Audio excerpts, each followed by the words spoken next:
My favorite text I got last night is a tweet from actually David Bierman from PFN sent this tweet out. A buddy of mine sent it to me.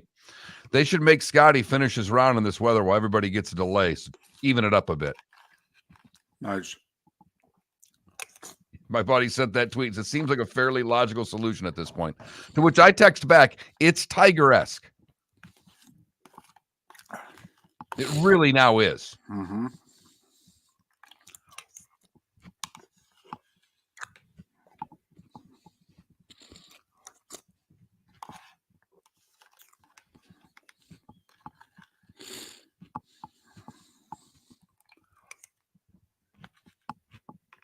Morning, Ambient.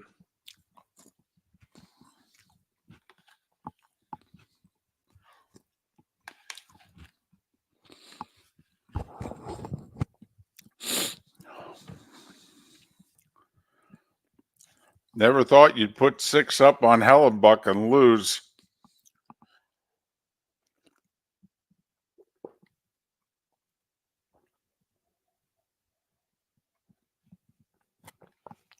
Stopping Nathan McKinnon's a problem. He's really fast. Like, oh my goodness. Fast. Oh, look at Paula. Big block letters and everything. By the way, I'm sorry. You can hate Roger Goodell, but if you don't think the commercial with Eminem's funny, then you're not funny. No, Mongo.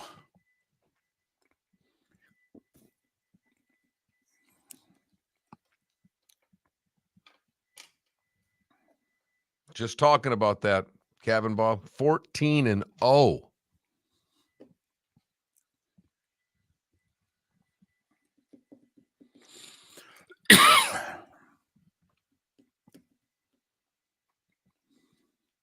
Oh, sure, Mongo. I mean, I wouldn't have beat him, but I mean, I could have been okay.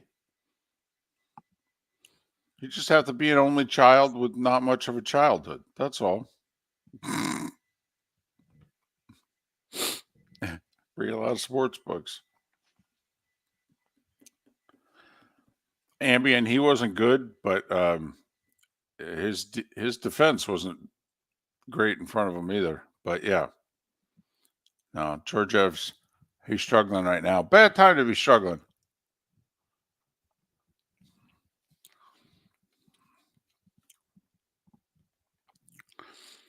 Hockey teams had a lot of issues over the year. Goaltending has not been one of them.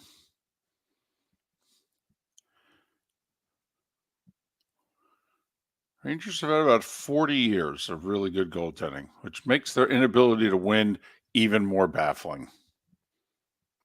I mean, we know why the Flyers haven't won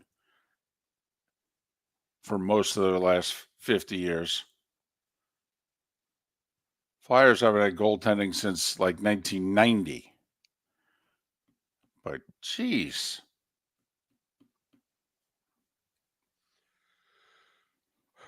I'll tell you what, Mark, some of the droughts are getting up there. Next year will be 50 for Philly. 50!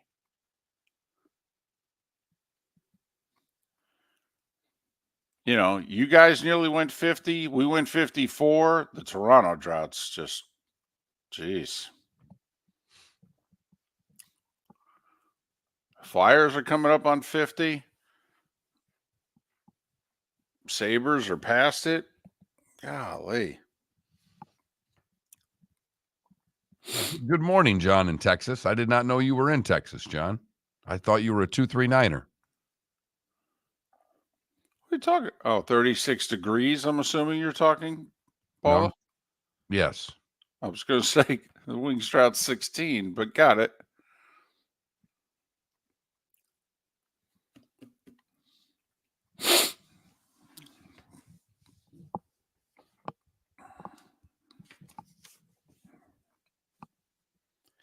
Okay, here we go. Don't sound so enthusiastic.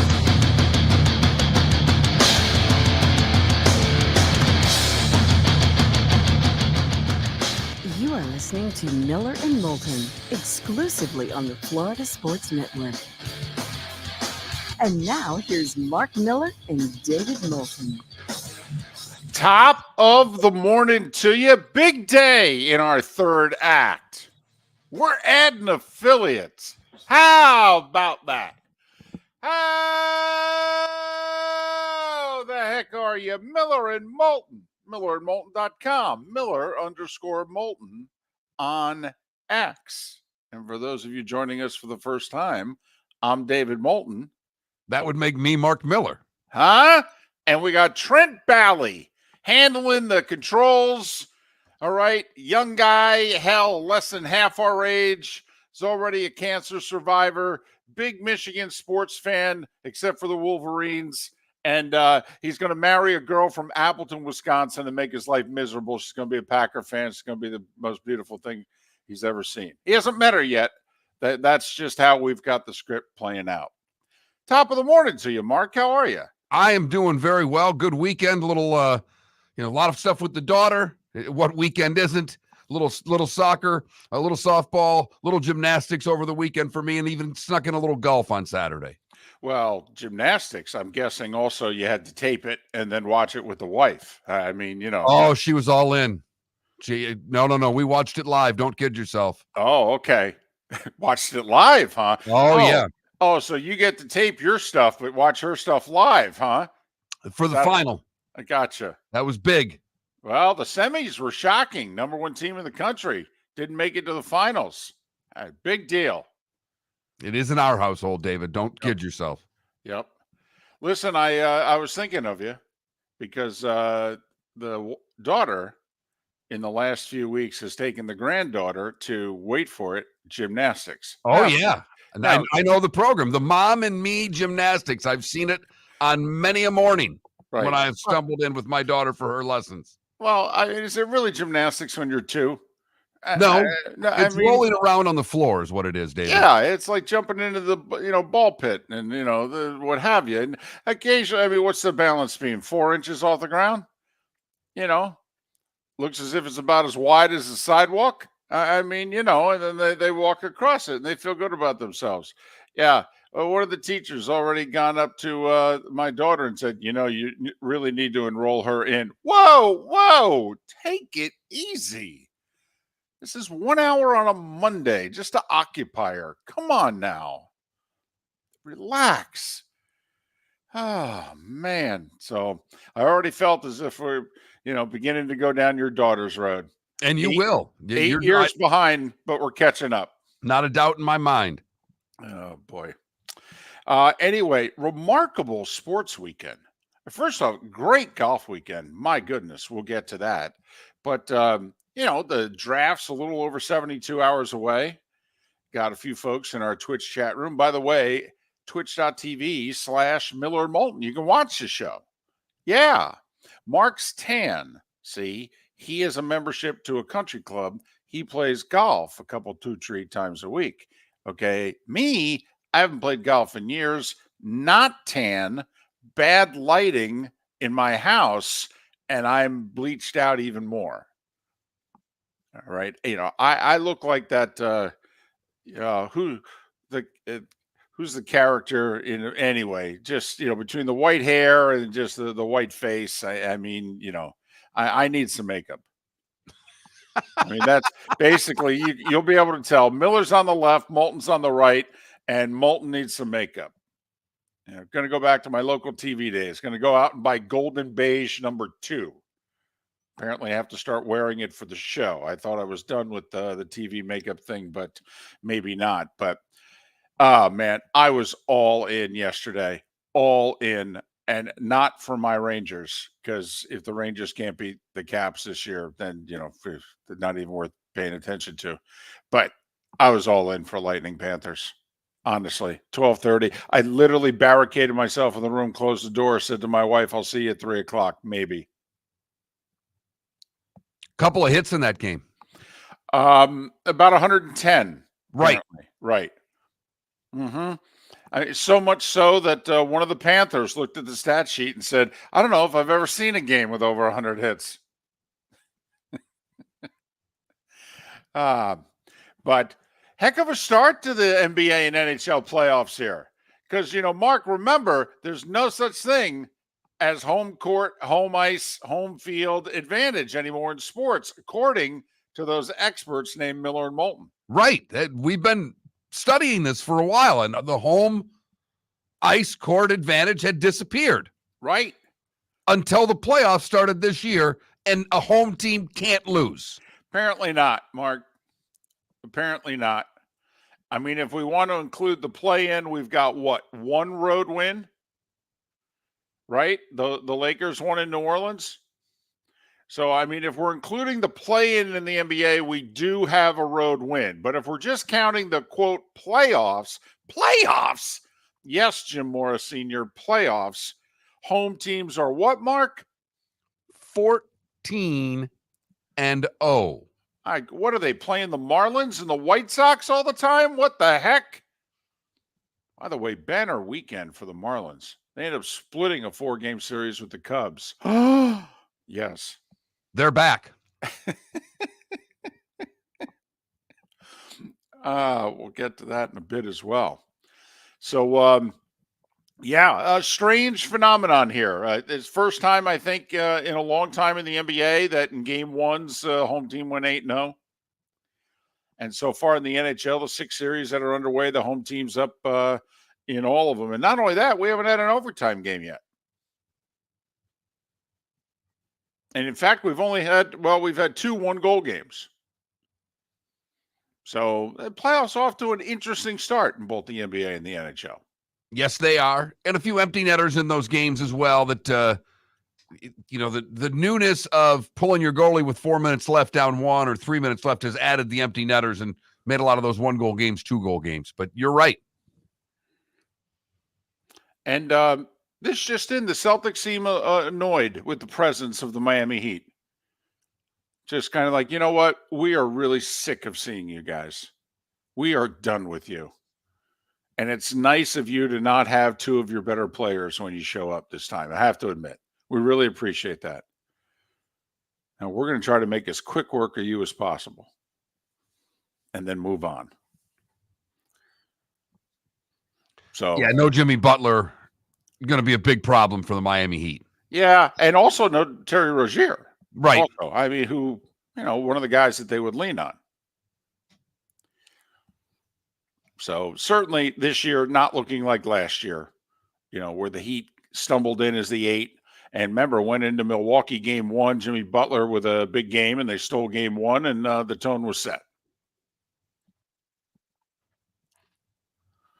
But I'm fired up, Mark, because I think we're going to get a 6 or 7 gamer from the Panthers and the Lightning. Well, you picked 7, I picked 6. Yep. Game 1 was terrific, very physical. Mm-hmm. Vasilevsky keeps Tampa in it for long portions of the game, but at the end it was too much Florida, and the Panthers get the victory. They end up getting the empty net goal to go up 3-1, only to have the Lightning score late and close it to 3-2. They scored in the final 10 seconds of the game, but the Panthers looked impressive. Our analysis of that series actually looked spot on as the game was unfolding. The Barkov line on Point and Kucherov is what we figured, especially in the home games for the Panthers, and they had trouble. They had a lot of trouble. I mean, Kucherov got on the score sheet with 10 seconds to go with the power play goal, which is really a 6-on-4 goal because they also pulled their goalie. But, I mean, for as dominant as Kucherov and Point were during the season, that line did not much. Tampa Bay, long stretches of no offense. Long stretches. I mean, would they have like 1 shot in the first 16 minutes of the game? And then in the third period, they had like 2 shots for the first 17, 18 minutes of the third. I mean, Florida did an amazing job shutting down the Lightning in the game. And then Bob, when needed late, came up with big saves. So, yeah, let's do this. Let's do this for the next week and a half, 2 weeks. This would be fun. And Florida did a great job in the game of playing physical, but not succumbing to any unnecessary physicality to put them in the box, because the one thing the Panthers can't do against the Lightning is take unnecessary penalties, because the Lightning power play is fantastic. Panthers best team in the league 5-on-5. They only give up a goal and a half a game 5-on-5. I mean, the Panthers know it. They look around the room and they know, if we stay out of the box, we're probably going to win the Stanley Cup. Not just beat the Lightning, but if we stay out of the box, there's a really good chance we're going to win Lord Stanley's Cup. What do you say? Want to stay out of the box for 2 months? Think we can do it? So they did in game one. They will have to continue that in this series, because you don't want to give Tampa the opportunity on the power play where they are lethal. Now, I will say, and you pointed out as well, because the Rangers-Caps game immediately followed Tampa Bay, Florida, and they called more penalties in the first 6 minutes of that game than I thought we saw for 2.5 hours. I mean, you text me, you said, this game's being officiated a little differently than what we just saw. Wow. And it was funny. They go to the intermission, and both PK Subban and Mark Messier, who are the analysts in studio, both were all over the officials for bad penalties being called. Like that, so much so that I think they didn't have anything to talk about, because they wanted to bury the referees during the entire first intermission and kind of said, whoa, the league's going to get mad at us if we do. So the hockey and basketball playoffs are underway. What are we down to? 80 plus hours? Technically about 84, 85 hours to the NFL draft in Detroit. Does Trent have any NFL draft memorabilia or anything? I mean, has he gotten his family to buy some shirts and send them to him? I mean, he can't actually go through this draft without it's in Detroit, for goodness sakes. I don't have any draft-specific gear, David, but over the years, I've got a lot of those number one picks the Lions have chosen 3rd overall, 5th overall. I've got those jerseys. Ooh, off the top of your head, and only top 5 Lions picks. You got a Harrington? Used to. My dad burned it. That was a long time ago. It was. That's actually, you were an infant. So, okay. Now, listen, I don't know if he was top 5. I think he might have been 6. But do you have a Penei Sewell? No, but I love him. He's on the list. Listen, because, Mark, when you're buying jerseys for an offensive tackle, you're at the point of no return. Mark Miller for Molly Maid. Why Molly Maid, you ask? Trust. Moulton was a customer for 15 years. Affordability. Didn't I just say Moulton was a customer for 15 years? Worry-free services. Our professional house cleaners are fully insured and a 24-hour warranty. Call Molly Maids today at 239-774-5839. That's 239-774-5839 or online at mollymaid.com/FTMYERS. That's mollymaid.com/FTMYERS. Visit Jason and Todd at the Diamond District. When choosing something of high value and personal significance, such as a diamond, you want to shop with the best, and the mall is not the place to be. Here are my friends, Jason and Todd, with the Diamond District. Take a stroll in the mall, hop into a few jewelry stores, and you'll soon discover you're in the wrong place. Rings begin to look all alike. You're not finding GIA-certified diamonds.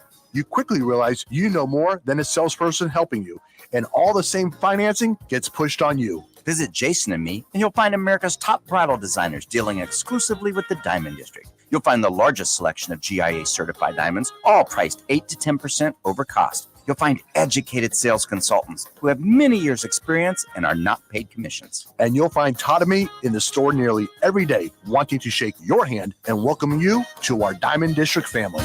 Visit Jason and Todd at the Diamond District. Hello, friends and family of Southwest Florida. Are you looking to tap into the electric vehicle market? Well, look no further, because we here at Southwest Florida Golf Carts have just what you need. E-bikes, golf carts, LSVs, scooters, and more. Come down and talk with one of our experienced sales reps, have a soda and a smile, and you could be cruising the streets in your new EV today. Stop by the store or visit our website at flgolfcarts.com and enter for a chance to win $100 off your next purchase by answering John's monthly sports question. You were listening to Miller and Moulton on the Florida Sports Network.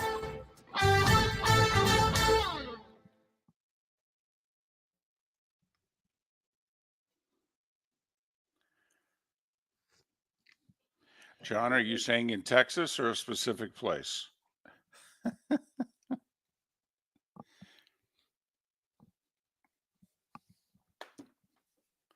So what are we thinking for a poll question?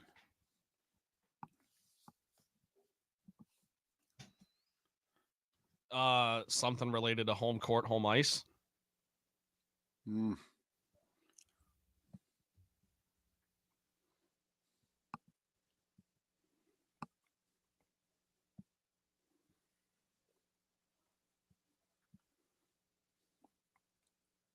Do you read NFL mock drafts? Do you have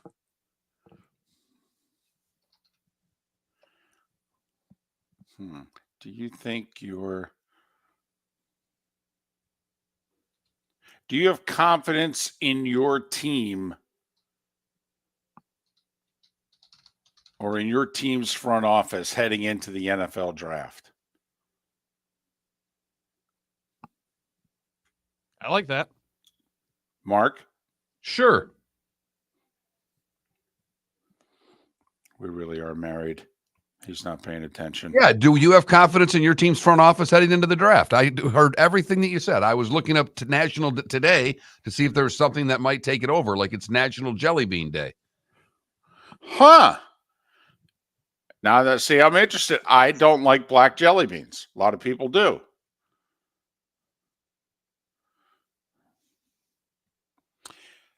My grandmother, my mother's mom, used to have a bowl of jelly beans at her place forever. My dad's mom, she had the licorice. She liked black licorice. I like black licorice. I hate black licorice. I was the only one in the family who ate the red licorice.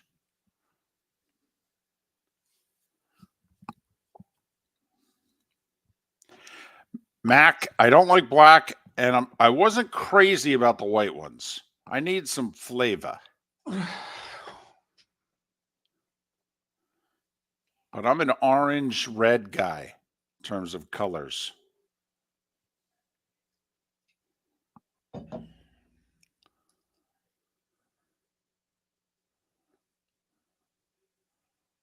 I can go jelly beans if you want. No, I'd rather do the draft all week long. Draft questions. Okay. What is your level of confidence in your team's front? You want to give them more than one answer? Yeah, we got to give them, even if it's like thumbs up, thumbs down, thumbs sideways. I mean, we got to give them at least 3 choices. So what is your confidence in your team's front office heading to the draft? What is your level of confidence in you? Yes. In your team's front office heading into the NFL draft?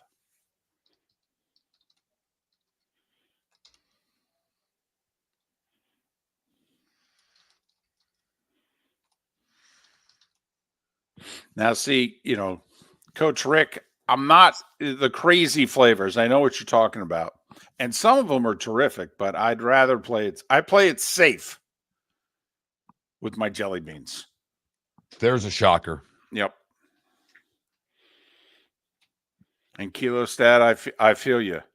I could see where as a Cowboys fan.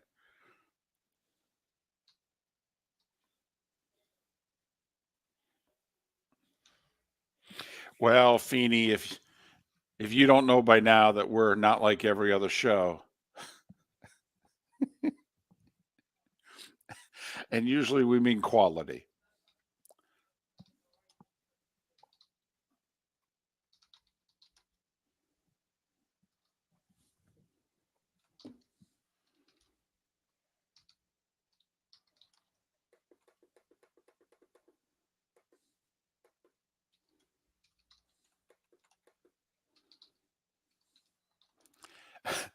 My level of confidence is below a 2. Extremely confident, somewhat confident, not confident at all are my There 3 you go. answers. Eyes closed, crossing the fingers, praying. Here we go.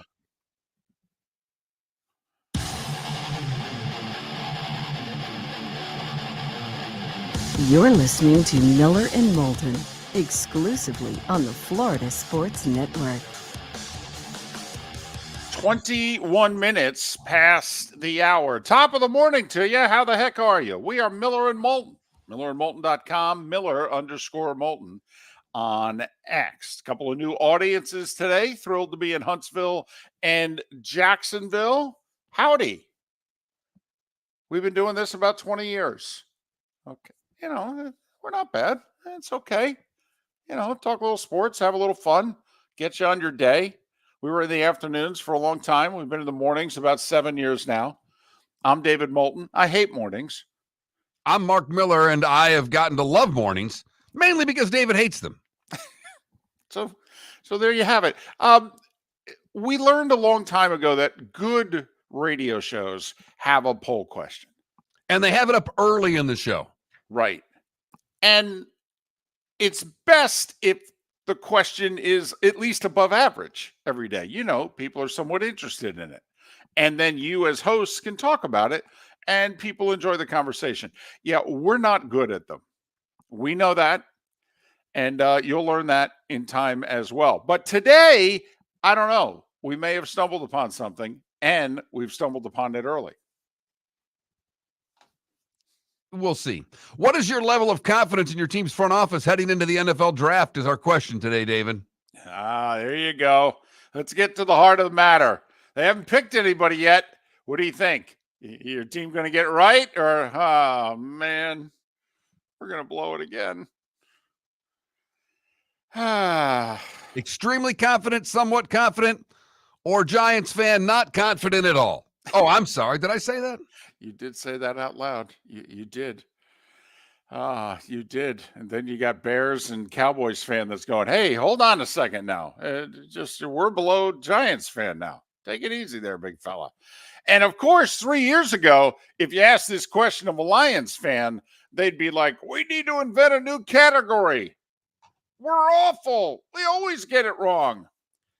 And now, Trent, what's your level of confidence heading into the draft? 10. I will blindly trust anything Brett Holmes wants to do. I'm just happy to be picking 29th and not 5th.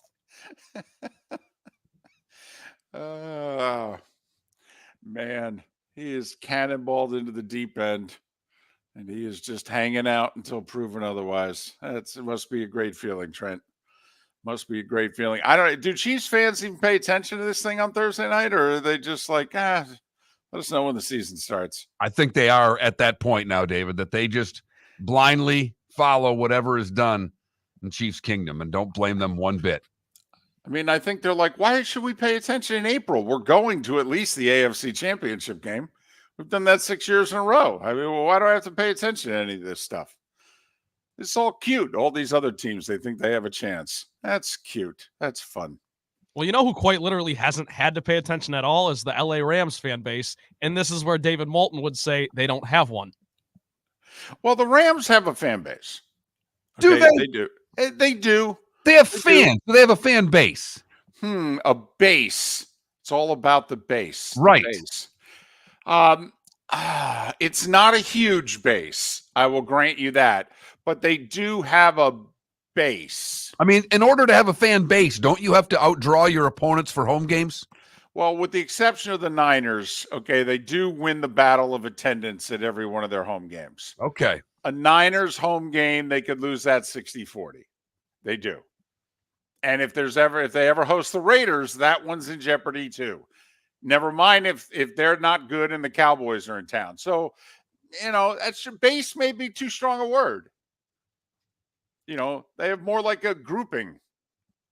A reminder, you can text the show by texting 21,000. If you've never texted the show before, you need to send a keyword. That keyword is FSN Radio. You text that into 21,000, then you can text as little or as much as you want from that point forward. Would love to hear from you with Jacksonville and Huntsville joining us this morning for the first time. And we're live on twitch.tv/Miller and Moulton. You can comment in the Twitch chat room. Mark handles the texts. I'm all over Twitch. Yeah, so we're seeing everything that you say. Good, bad, and indifferent. Trust us. And then we get a kick out of some of the bad ones. We read them to each other, sometimes on air, but oftentimes during the commercial break, to keep the morale high. So that's our poll question. We also, that Mark Miller, the David Moulton, is how we tweet it out or post it on X now, I guess is what the kids say. And Miller_Moulton on X. You can just go and vote in our poll question, your level of confidence in your favorite team's front office. So what a golf weekend. Wow. So they didn't bring it up on the telecast yesterday. Now, I don't know how many people followed the, what is it? The RCB. What are the three letters involved? The Heritage. Yeah. Hilton Head. Yeah. So Scheffler's got a big lead, and he's the best player in the world, and he ain't losing this. Do you know what they didn't bring up on the Golf Channel when they resumed play for about an hour? They didn't bring up the fact that his wife's home pregnant. And they didn't bring up the fact that, maybe playing for second, I mean, she could go into labor overnight, right? Remember, he said she goes into labor, I'm out of here. Okay, I can't believe nobody mentioned it. Honestly, the only drama associated with this tournament is whether or not his wife's going to go into labor. And then if so, we got like 4 or 5 guys battling out for the win. A couple of them have already gone home. Wouldn't that be a kick? Find out this morning that Scheffler's wife's in labor. Okay, and you're tied for the lead, and you've already returned home. Because when you left, you were tied for second, 5 back. I can't believe they didn't mention it. I'm serious. I'm like, guys, this is the only thing left in this tournament is whether or not he's going to stick around for it.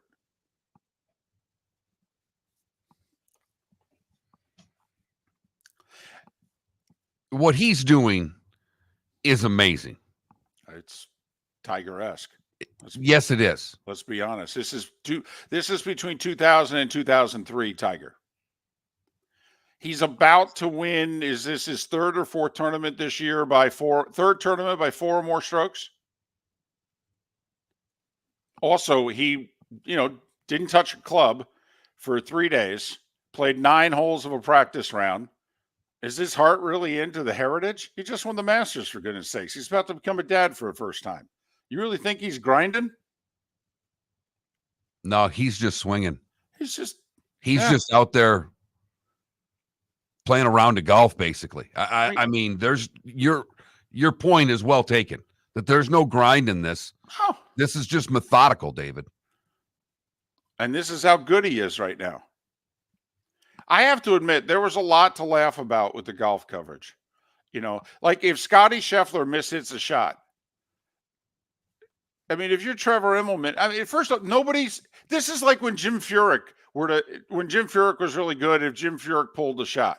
What are you going to do? Go to the swing tracker and show me where it was? I mean, come on, you can't tell. I mean, seriously, with the way he moves his feet, he swings like nobody else in the game. What are you going to do? Say he was a little off balance here? He's off balance on every shot.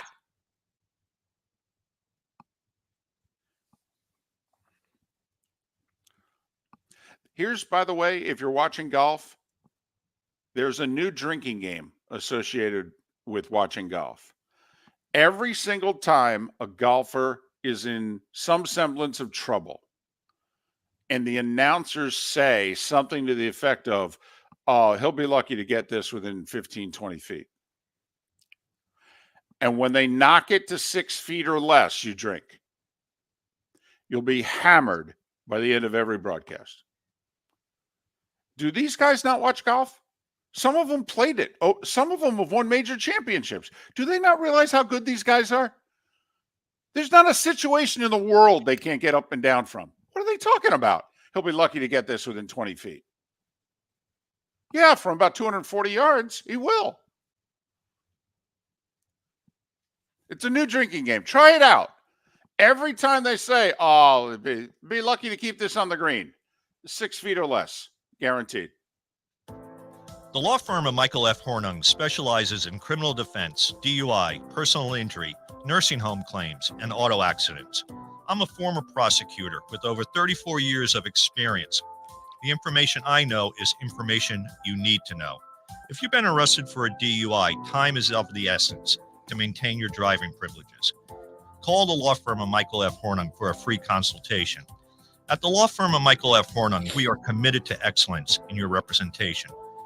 Being a local attorney with local knowledge is clutch to the success of your case. For over 30 years, we have successfully represented the citizens of Southwest Florida. For a free consultation, call 239-437-0095.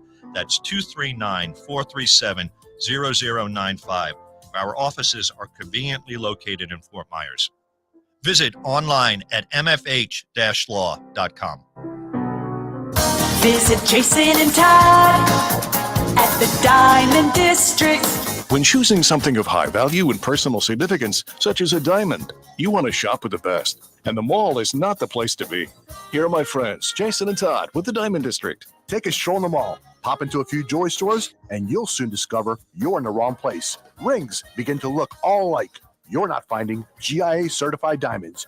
You quickly realize you know more than a salesperson helping you, and all the same financing gets pushed on you. Visit Jason and me, and you'll find America's top bridal designers dealing exclusively with the Diamond District. You'll find the largest selection of GIA certified diamonds, all priced 8 to 10% over cost. You'll find educated sales consultants who have many years' experience and are not paid commissions. And you'll find Todd and me in the store nearly every day, wanting to shake your hand and welcome you to our Diamond District family. Visit Jason and Todd at the Diamond District. You were listening to Miller and Moulton on the Florida Sports Network.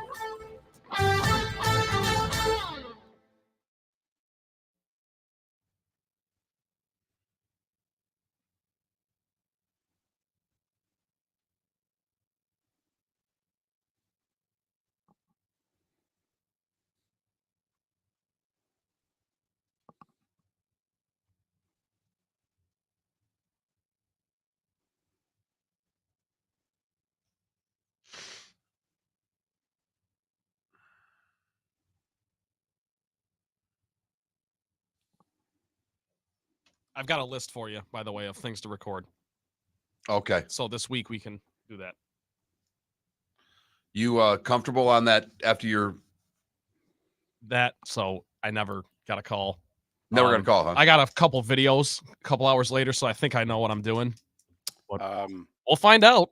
I think you have, on the poll question, I think you have one too many N's.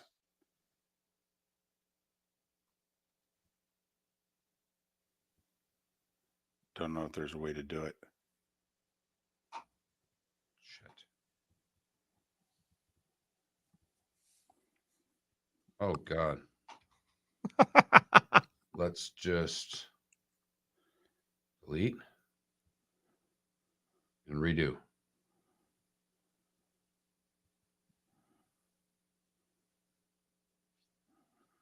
Yeah, Wes. Hey, but you guys did what you're supposed to do. You went 6-0 against them. Just bank those wins, baby.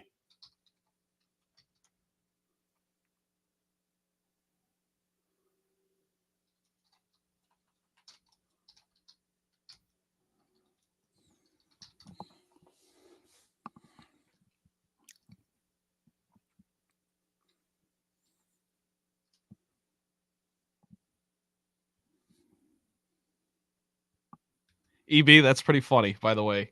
I know you probably sent that a minute ago. I'm late, but that's funny. The golf talk is not my favorite. Albeit very important.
Yeah, I was watching women's golf and hockey yesterday, David. That's what's on the two televisions. So was I.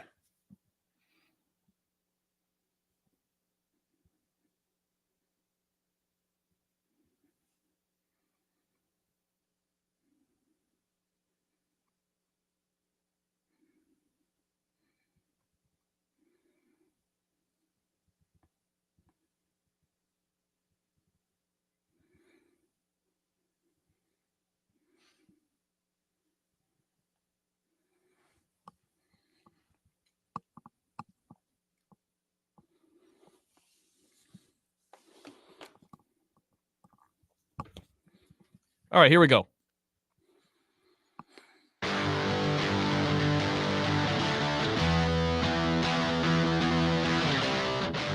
You're listening to Miller and Moulton, only on the Florida Sports Network. 22 minutes before the hour, 1 hour from now, John Forslund. We think the best hockey play-by-play guy out there. He will join us. We'll talk some Stanley Cup playoffs. We'll talk some NFL draft in a couple of hours as well. A little more than 72 hours away from the goings-on in Detroit. But for right now, it's time for The Starting Five. 5 stories you need to know. It's the Starting Five on Miller and Moulton. Here's number 1. Well, we can start with NBA, we can start with NHL, but we're starting with the playoffs. We'll go hockey. Panthers 3-2 over the Lightning as home team so far in the Stanley Cup playoffs are 6-0. The big boys, Reinhart, Verhaeghe, and Kachuk, they all scored for Florida. Stammer with a goal and assist for the Lightning. So that's game 1. They'll do game 2 coming up. I believe it's tomorrow. Rangers with 3 in the second, beat the Caps 4-1. Vancouver with 3 in the third, beat the Preds 4-2. 2 of those goals that the Canucks scored were 12 seconds apart. They trailed 2-1, approaching mid-second, scored 2 goals in 12 seconds to get the home ice win over the Preds. But no game compared to the wild one in Winnipeg. Jets with 4 unanswered goals at one point. It's not often you score 6 goals against the best goalie in the world and lose, but the Avs did just that. Winnipeg 7-6 at home to take game 1. 4 more Stanley Cup playoff games tonight. Oh, by the way, elsewhere in hockey in the Sunshine State, Florida over Jacksonville in the ECHL playoffs in overtime, and Orlando beat Greenville in overtime as well. NBA, the Celtics hit 22 threes. I think they were just trying to beat the Heat solely from the three-point line, Mark. I thought they were going to bypass layups and mid-range jumpers and just shoot threes and see whether or not they could win a game that way. They did easily, 114-94. No Jimmy Butler, no Terry Rozier for the Heat, who looks severely outmanned in this series. Home teams in the NBA playoffs so far, a perfect 8-0. Clippers without Kawhi still beat the Mavs at home by 12. The game wasn't really that close. They were up for 30 for a good chunk of it. Milwaukee got 35 from Damian Lillard in the first half. Mark, you know how many he scored in the second half? Same amount as us. Yeah, that's no one's ever done that before, put it that way. It scored 35 in a half and then scored bupkis in the second half. I mean, people have had big first halves before, 25, 29, 31, but nobody had ever done 35 and 0. Way to go, Dame. But the Bucks won by 15. And there was one close game, Oklahoma City and New Orleans. I mean, it was a slugfest. SGA with 28. Thunder, inexperienced group, get the win at home, 94-92. Speaking of Shai Gilgeous-Alexander, Mark, he, along with Luka and Jokic, named the finalists for the MVP. So no Anthony Edwards, no Brunson for the Knicks. People thought that those two might get in the survey as well. 3 NBA playoff games tonight. Orlando and Cleveland, Sixers in New York, Lakers in Denver. Obviously, with the home teams being 8-0, you know who's leading 1-0 in those series. It's Cleveland, the Knicks, and the Nuggets. I saw an interesting stat when it comes to Cleveland and Orlando. Cleveland has had in 18, they have won the first game 18 times in series. They're 17-1 in the playoffs when winning game 1. Huh. Yeah, I thought that was an interesting little stat. That is a nice factoid out there. Huh.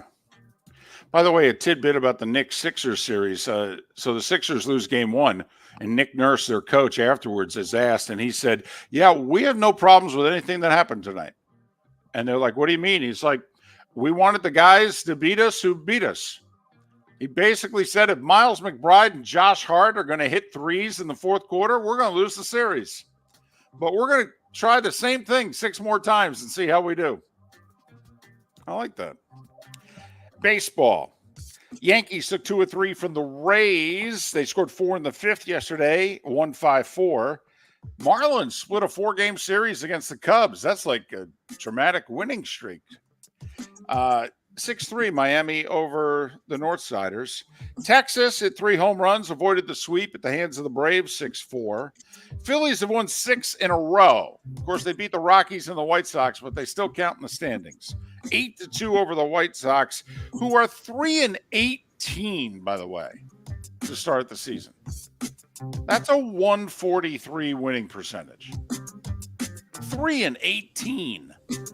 And they've been shut out like 7 times already. Unbelievable. You know who has the best record in baseball, Mark?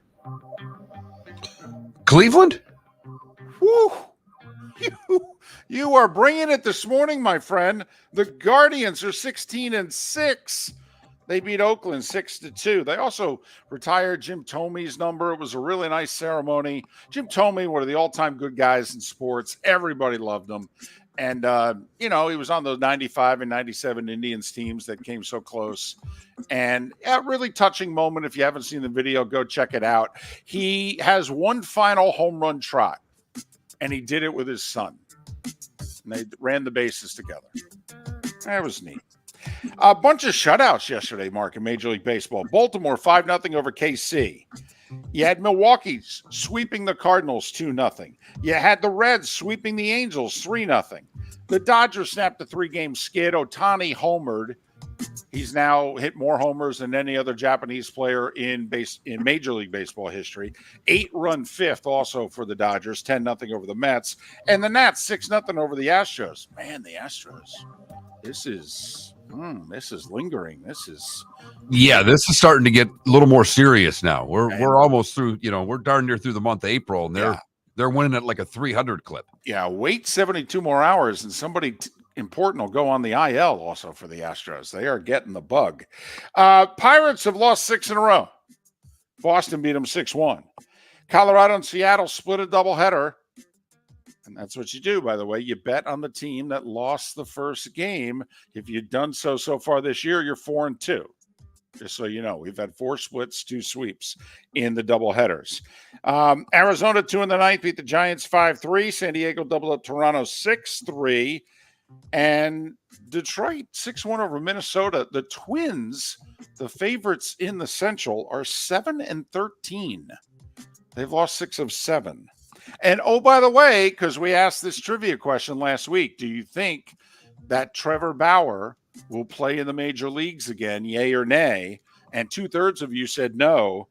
Well, he pitched 6 innings in the Mexican League and struck out 14, which ties the Mexican League record, including 9 guys in a row.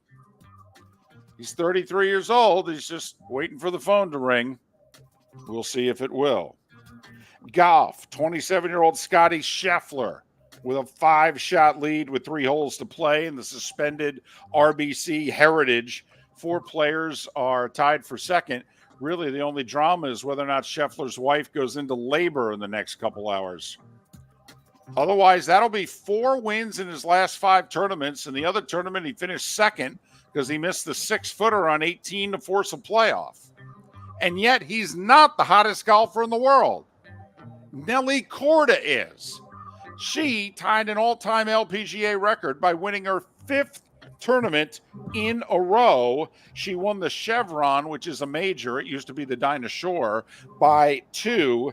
Her 5 wins in a row tied Nancy Lopez in 78 and Annika Sorenstam, who finished the 04 season and began the 05 season with 5 wins in a row. It's her 2nd major. She's 25 years old. Nelly Korda, Scotty Scheffler. How about the futures of those 2 tours? A 27 and 25-year-old Americans kicking you know what. But Mark, they better get their wins while they can, at least in Scheffler's case, because Miles Russell is coming. Did you hear the story? Oh, yeah. 15-year-old from Jacksonville Beach. He just posted a top 20 at a Corn Ferry event. He just shot 4 rounds under par at a course in Lakewood Ranch with bookend, 68, 66, 70, 66. He birdied 7 out of 10 holes in a stretch yesterday, and at the moment was tied for 3rd. Did I say he's 15? 15. He finished T20 6 back. I believe the T20 qualifies him for next week's event as well. It does. It does. He lost out in a Monday qualifier last month to play in the Puerto Rico Open, a PGA Tour event. He lost in a playoff in a Monday qualifier. 15 years old. He broke a Tiger. He's the youngest AJGA player of the year, younger than even Tiger, when Tiger won it for the first time. 15-year-old, I believe he's a 9th grader, homeschooled, Jacksonville Beach, Florida. Lefty, 106 pounds dripping wet, hits it a ton. Miles Russell. Scotty, get your wins in while you can. NASCAR Talladega, they had a big old wreck at the end. No kidding. At Talladega, they had a big wreck. I did, and they didn't have one for the longest time.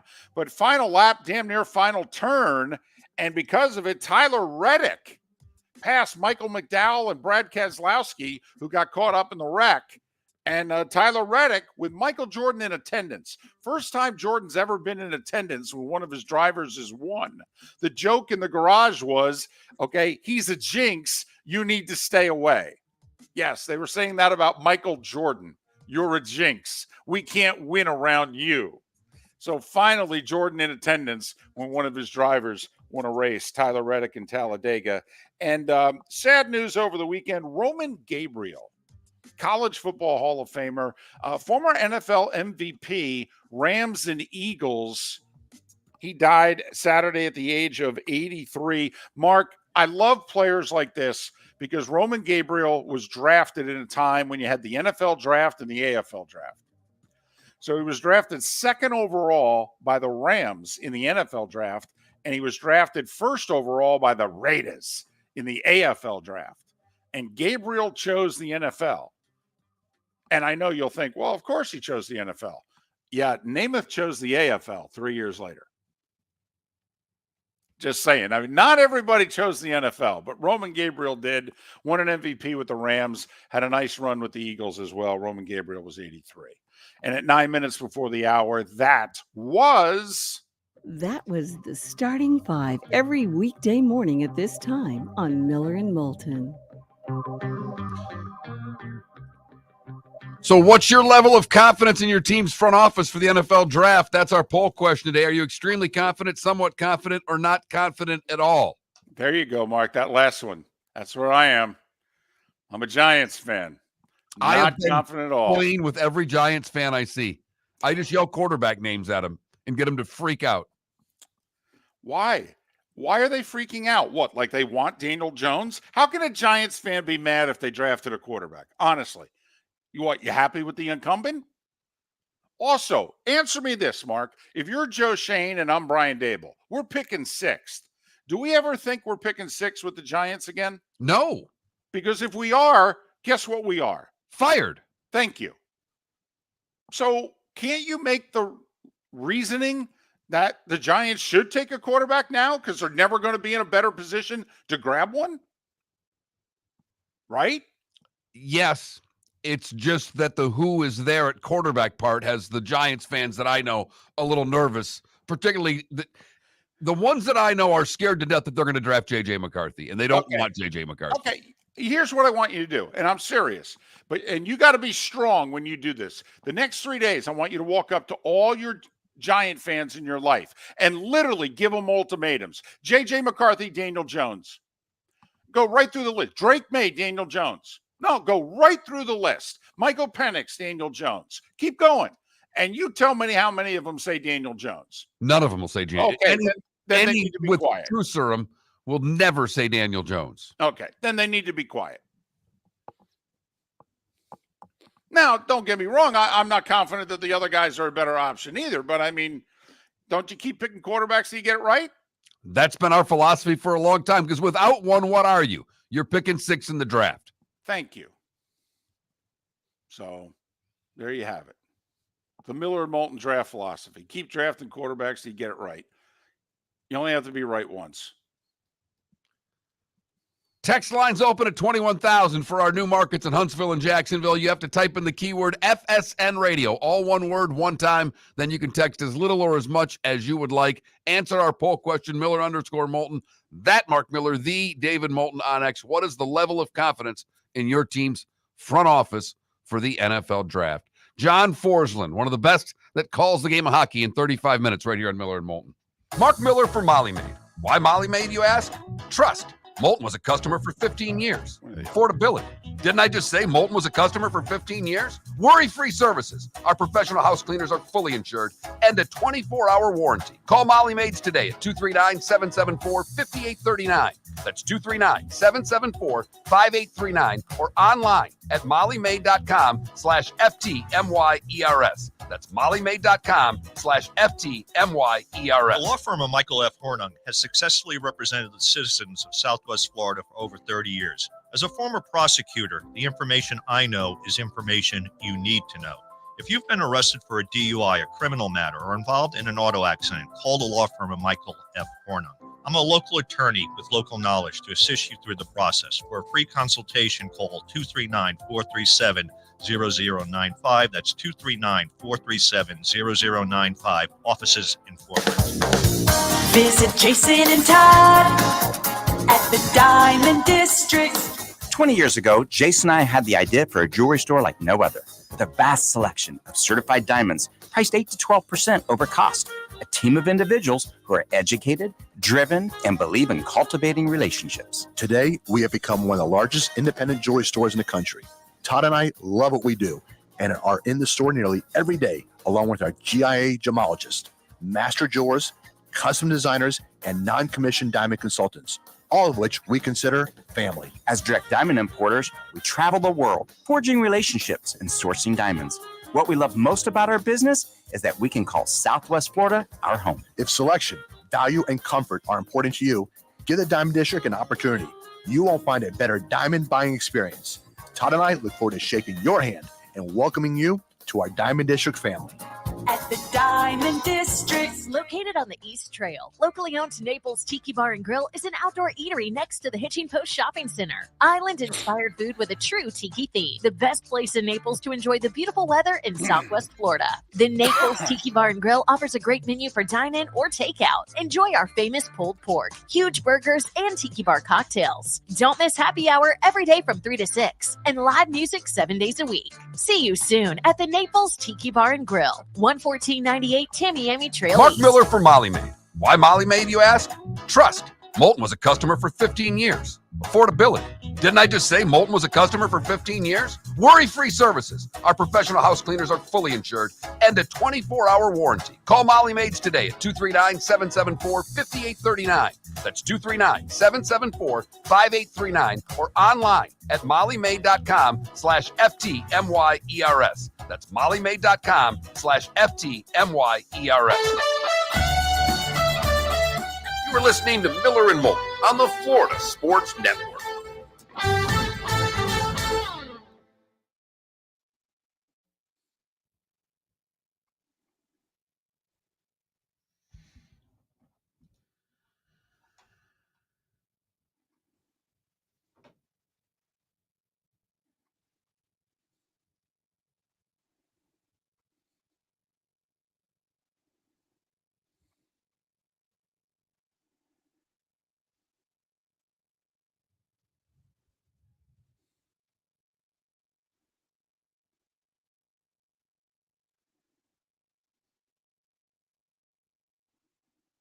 Yeah, Spitz, Huntsville, Alabama.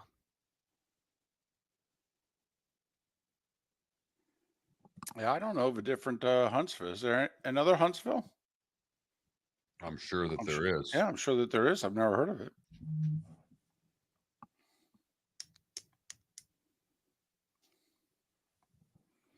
By the way, Trent, the Athletic did a poll question about the Lions black jerseys. Gave people two options. Love them, hate them. Right. Love it 157 to 43. That's probably about what I've seen.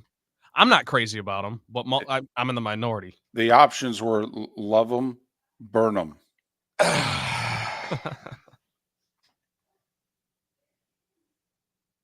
Did you hear the story about how Campbell got him back? I mean, it's not much of a story, but when he got hired 3 years ago, he wanted to bring back the black jerseys, and Rod Wood, the team president, said, "I'll bring them back when you win the division." So they both held up their end of the bargain. There you go. Now that I like.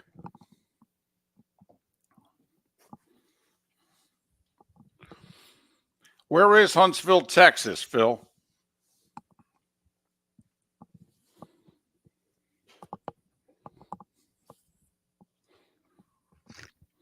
And Paul, don't say Texas.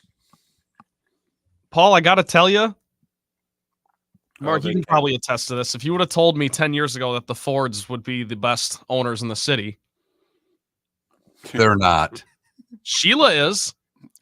Take it The easy. Pistons Really? owner sure as hell isn't. Hold on. I can't believe the people who had one good season out of the last whatever, and they raised your ticket prices the way they did, and you still speak so fondly of them. They just screwed you. They were chanting her name at the season ticket holder jersey reveal. It party. just shows how That's the winning helps. My brother-in-law went, DC, to the Space Academy in Huntsville, Alabama.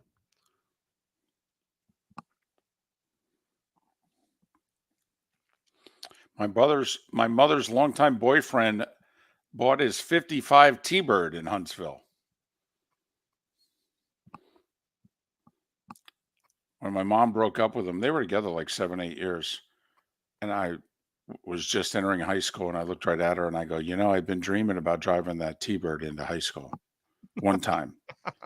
I go, you sure you can't make this work out? She goes, no. I go, Mom, really? I go, I like them and all, but I really wanted to drive that car one time into high school.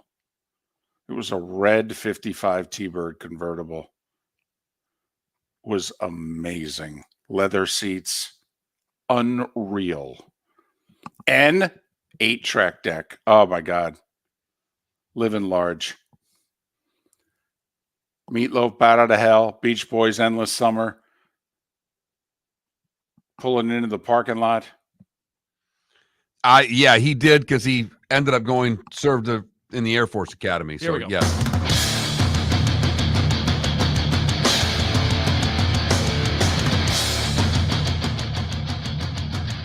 You are listening to Miller and Moulton, exclusively on the Florida Sports Network. And now here's Mark Miller and David Moulton. It is hour 2 of Miller and Moulton. Thanks so much for being with us. We're in a couple of new places, Huntsville and Jacksonville, to go along with Southwest Florida and Lake City. Thanks so much for being with us. Miller and Moulton, millerandmoulton.com, Miller_Moulton on X. Our poll question, and we encourage you. I mean, we don't browbeat you, but we encourage you to, vote. We like to see the number of votes add up. Triple digits makes us happy. And so what's your level of confidence in your favorite team's NFL front office? They're picking players for your team in a little over 72 hours. We're just curious, what's your level of confidence? And I think, by the way, and Mark, you don't really have, a diehard NFL team. No, but I'm from Michigan. So the Lions are a team, and then my wife's from Pittsburgh, and the Steelers are her team. I have extreme confidence in both of those organizations to draft well. Right, and I'm a Giants fan, so of course I have no confidence that they're going to do the right thing, even though they've won 4 Super Bowls. That seems like it was 30 years ago. So That's our poll question. That Mark Miller, the David Moulton on X, and Miller_Moulton on X. Vote accordingly. But I'm just curious. Play along at home. Mark, we talk to a lot of people. That's the beauty about being based in Florida. 70+% of the people aren't from here. So they're fans of all the teams in the NFL. And we run into them and we get texts from them and we talk to them. What do you think the level of confidence is a Bears fan? If And we were to remember- go percentage-wise, 100% being extremely confident, 0% being where the Bears fan is, they're at about 3%, David. So I don't know. I mean, literally, it's so funny you say that because the group I play golf with, there's a bunch of Illinois natives, and doesn't matter. They think Caleb Williams is going to be a bust, not because they think Caleb Williams is a bad player, but because the Chicago Bears are drafting him.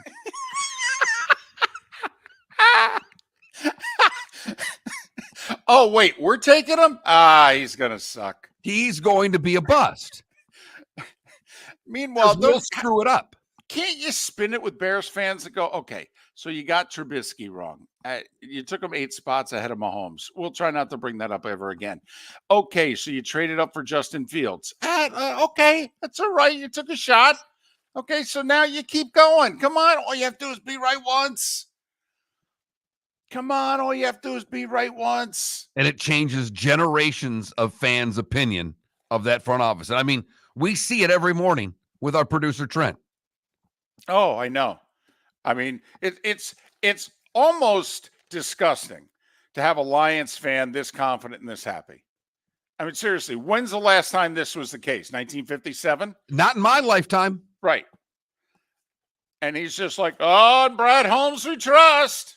Whoever he takes, going to be a great player. Great player. Done. Book him. We're going to coach him up because we've got Dan Campbell. So it doesn't matter. They'll just get better.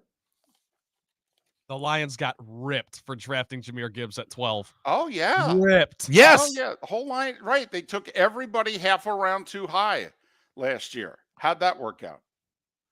I've never understood that. Well, they took him too early. Is he a good player or not? Isn't the object to draft good players? Does it matter where they draft them? I mean, really? But here's the funny thing, Mark. What organization has been the worst organization in the NFL over the last 25 years? I'd nominate Washington. Daniel Snyder, right? I mean, a year ago at this time, he still owned the team. How many organizations were worse run during his 25-year tenure than his? It's hard to name one. Right.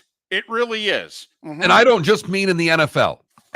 Okay. No, I'm being serious. It's one of the worst run organizations in sports over the last quarter century. So now they're picking second. Have you run into a Washington fan? You want to talk about, I mean, they were terrible last year. Technically, the first year of new ownership. Man, Commanders fan, all in. These guys can't do anything wrong. Got the Commanders fan going, did you see? They brought in 4 quarterbacks, went to Top Golf. Isn't that cool? They're all in. We're going to probably take Jaden Daniels. He's going to be awesome. Why? Because we're taking him. Even though he doesn't want to play for you. Maybe not. Maybe he was a little offended by the Top Golf thing. Like, what the heck? Now, here's the funny thing. It was not that long ago, right? In Bill We Trust. Ask a Patriots fan. So what's your level of confidence in the organization? Best run franchise in American sports over the last 20-something years, right? I mean, number of titles. Nobody's got more titles, right? They had more titles than the Spurs. Started around the same time. Spurs in 99, Patriots in 01. They won more titles than the Spurs. You know, they got more than the, name it, Astros, Yankees. Golden State. Yeah. Hey, you name it. I mean, the only franchise got more titles might be Alabama. I mean, here's the funny thing. Just how hope springs eternal. You asking, first off, if you can find an Arizona Cardinals fan, congratulations. But secondly, if you do, they're even confident. Oh, we got 11 picks. Okay, I like the new coach. They played hard for him last year. Seems like a good guy. And we can't do anything wrong at number 4. if we trade, we're going to get a bunch of resources. Can't go wrong there. Or we're going to take Marvin Harrison Jr. Can't go wrong. Can't screw this up. Then, of course, if you find an Arizona Cardinals fan, you might actually find an LA Chargers fan. Ooh. Close. Ooh. Do they have any fans? And I mean, because they really gave the double middle bird to San Diego, where all of their fans were. And none of their fans followed them to LA. They started to, and then they stopped. They said, no, come to think of it, we're done. But this Harbaugh guy, he's living in a van, not down by the river, but he's living in the van. He, tattooed up. Hell, there are rumors they're going to trade trade Herbert to the Vikings and take McCarthy. Honestly, I'd empty a bank account to have him do that. I really would. Boy, would that be something. It'd be so great. I told y'all he was the best quarterback in the draft, and I'm taking him. Yep. So, but that's the beauty of this draft. Hell, Jets fans think they can't screw it up. Well, we'll take a tackle or Brock Bowers. Either way, we're good. What if you pick the wrong tackle? Right. And if Aaron really wants a tight end, we'll give him the tight end, because whatever Aaron wants, he gets. Right. Now, if he could just stay off Joe Rogan's show, he's getting a little weird, but okay. A little weird? He passed a little weird several years ago. Just fans are like, I really don't care at this point. Could you please win us a playoff game, please? In fact, there's a joke, all right, going around on X this morning. All right, in the last 13 years, the number of times that a team named the Jets has scored 7 or more points / goals. Winnipeg twice, New York nothing. I'm sorry. It was too easy. Had to take it. So anyway, that's the beauty of this time of year, and just how we're nuts as fans. We're crazy. Honestly. Arizona Cardinals fans think they can't screw it up. What? Washington Commanders fans think you can't screw it up? What?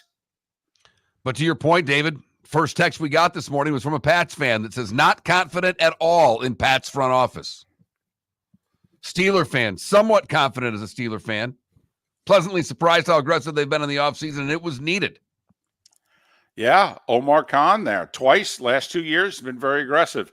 I'm curious, how would that Steelers fan feel if they trade up from like 20 to 12 and get a wide receiver?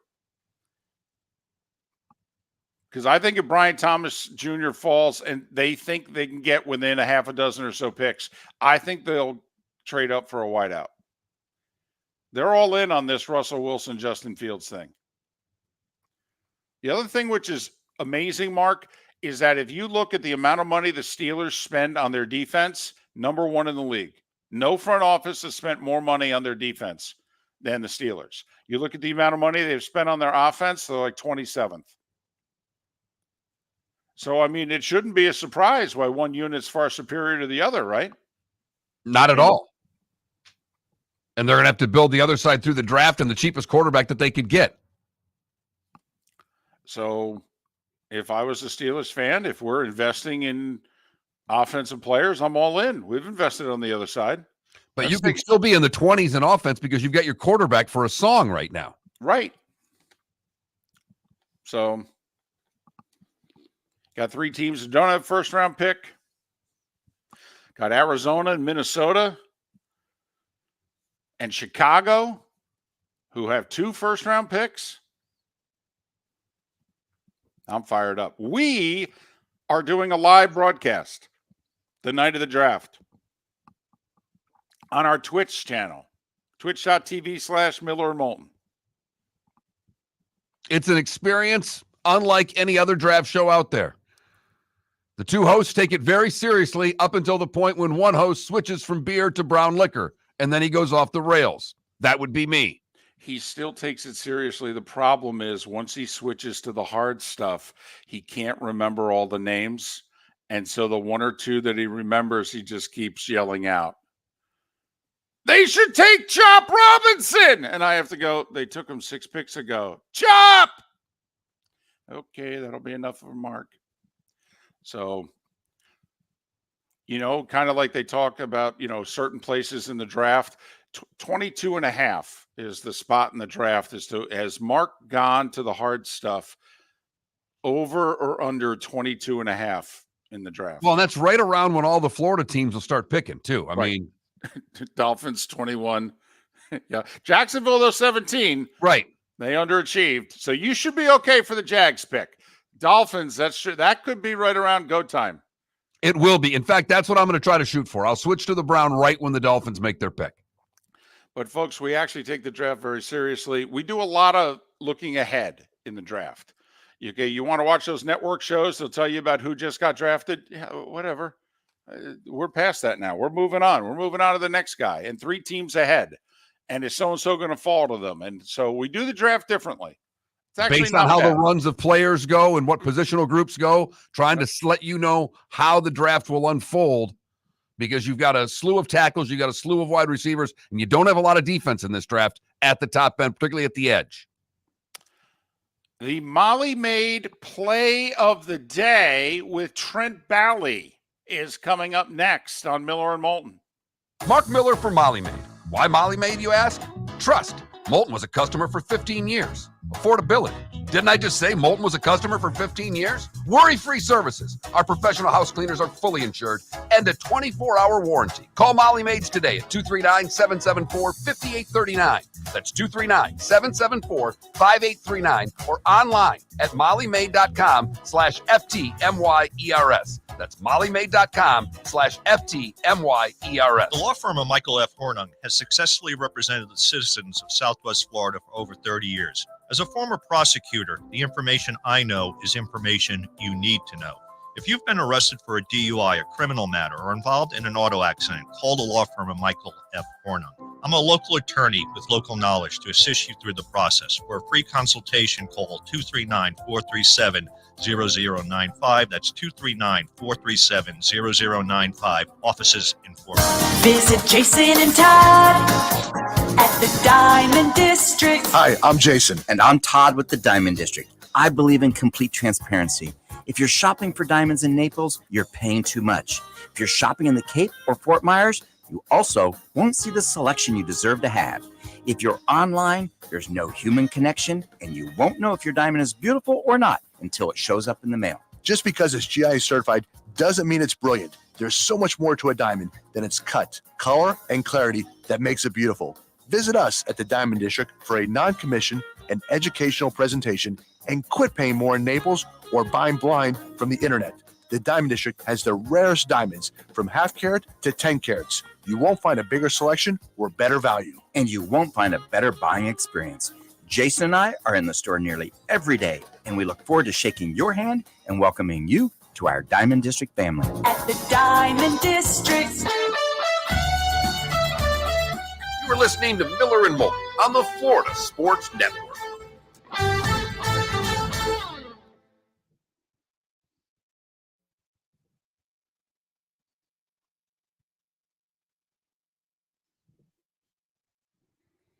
So here's the problem. We may have to start giving out on Monday UFL scores because of Birmingham. Not that far from Huntsville.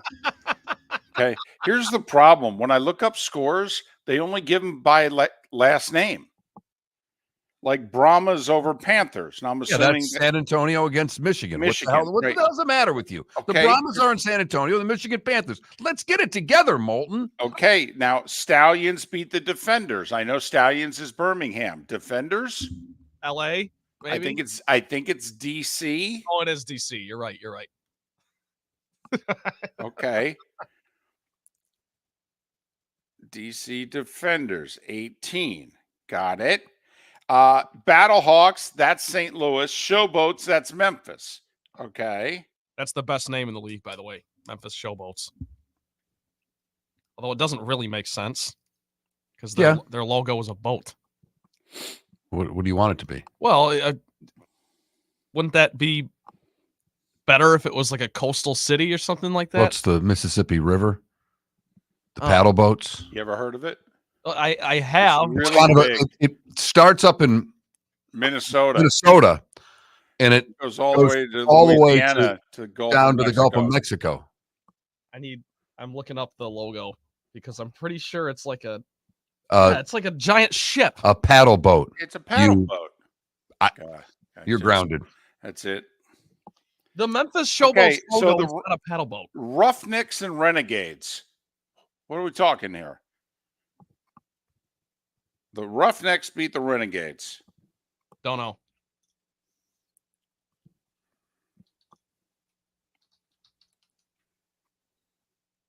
Houston Roughnecks Houston? and the Arlington Renegades. Oh, wow. Well, when Houston and Dallas get together. Right. Throw out the records. They're the defending champs. Who? The Roughnecks? No, the Renegades. Is that Stoops' team? I don't know. Hey. You know they've already played 4 weeks. No. I saw a highlight on top 10 plays. We got to get a UFL guest on. No. Don't encourage him. Is Birmingham the one that we're only on from? Or not? Huntsville. Yes, 5 to 7 their 5 to time. 7. Okay. Oh, here's a UFL commercial right now. Look at that. 7 people in the stands.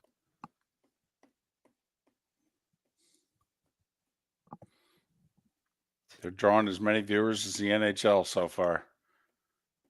Last few weekends. We'll see if the playoffs made a difference. Later today, tomorrow.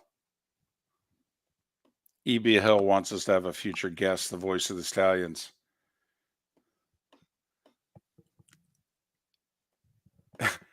I've done it before, but when I've booked a spring football guest on Mark, it just looks at me like, Mark really? set it out. I have to put up with this crap?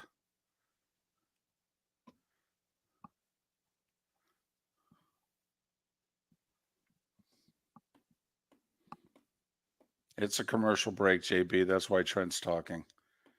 But yes, he was grounded. So, Trent, on this Showboats logo, you look at the back of the boat where there's a big wheel looking thing. Okay.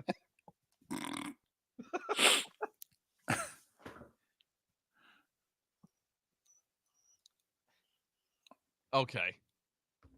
Thank you for educating me on this because I genuinely did not understand. I'm glad I do now.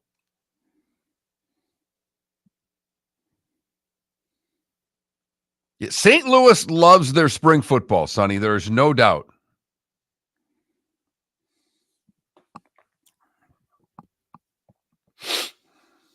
Yes, Reggie played for the Showboats of Memphis in the USFL. Yes, for the Eagles. Yep. Jim Kelly in Houston, Steve Young in LA, Herschel with the Generals. Here we go. Here we go. 3, 2, 1.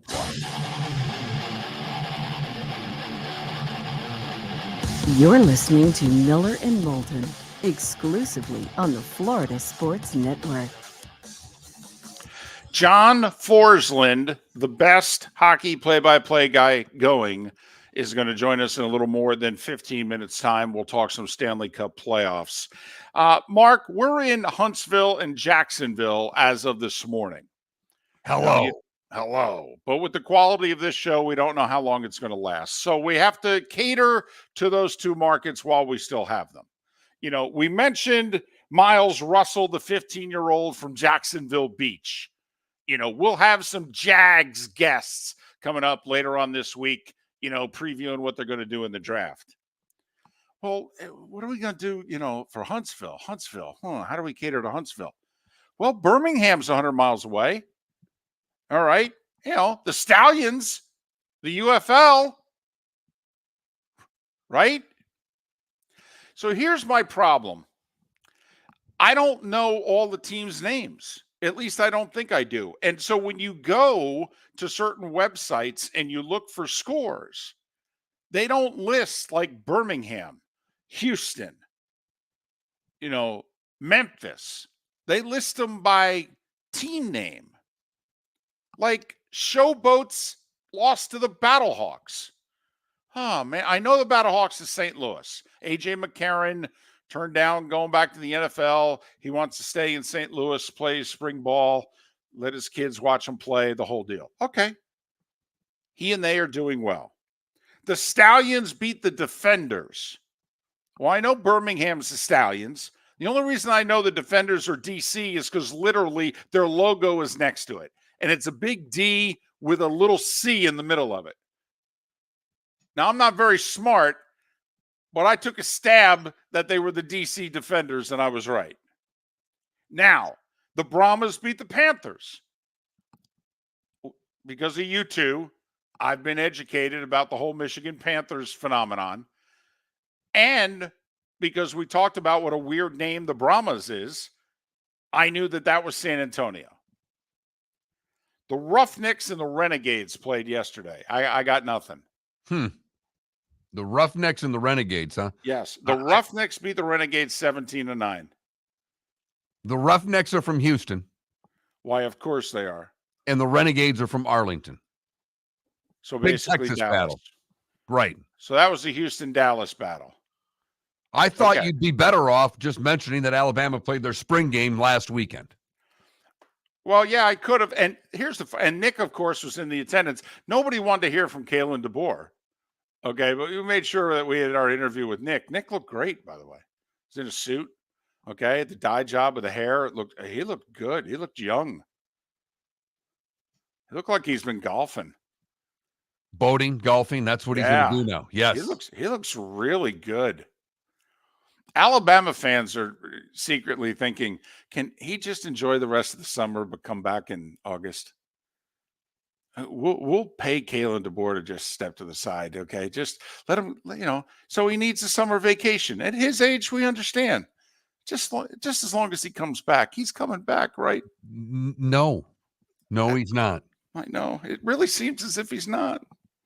All right. So there you go. So at least on Mondays, Mark, okay, we're going to have the UFL weekend scoreboard. I mean, if I gave ECHL playoff scores for the, Florida hockey teams, at least I could do is go with the UFL scores. Besides, the UFL is apparently getting the same ratings as the NHL. Yes, they are. We'll see what the difference is with the NHL starting their playoffs. But the last few weekends, the NHL and the UFL have been drawing the same numbers on TV. Exactly.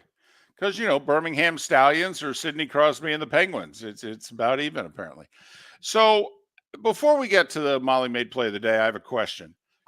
So we've talked about, when I travel with Troy Aikman and Joe Buck's got his stats guy and his spotter. His stats guy is Ed Sfida.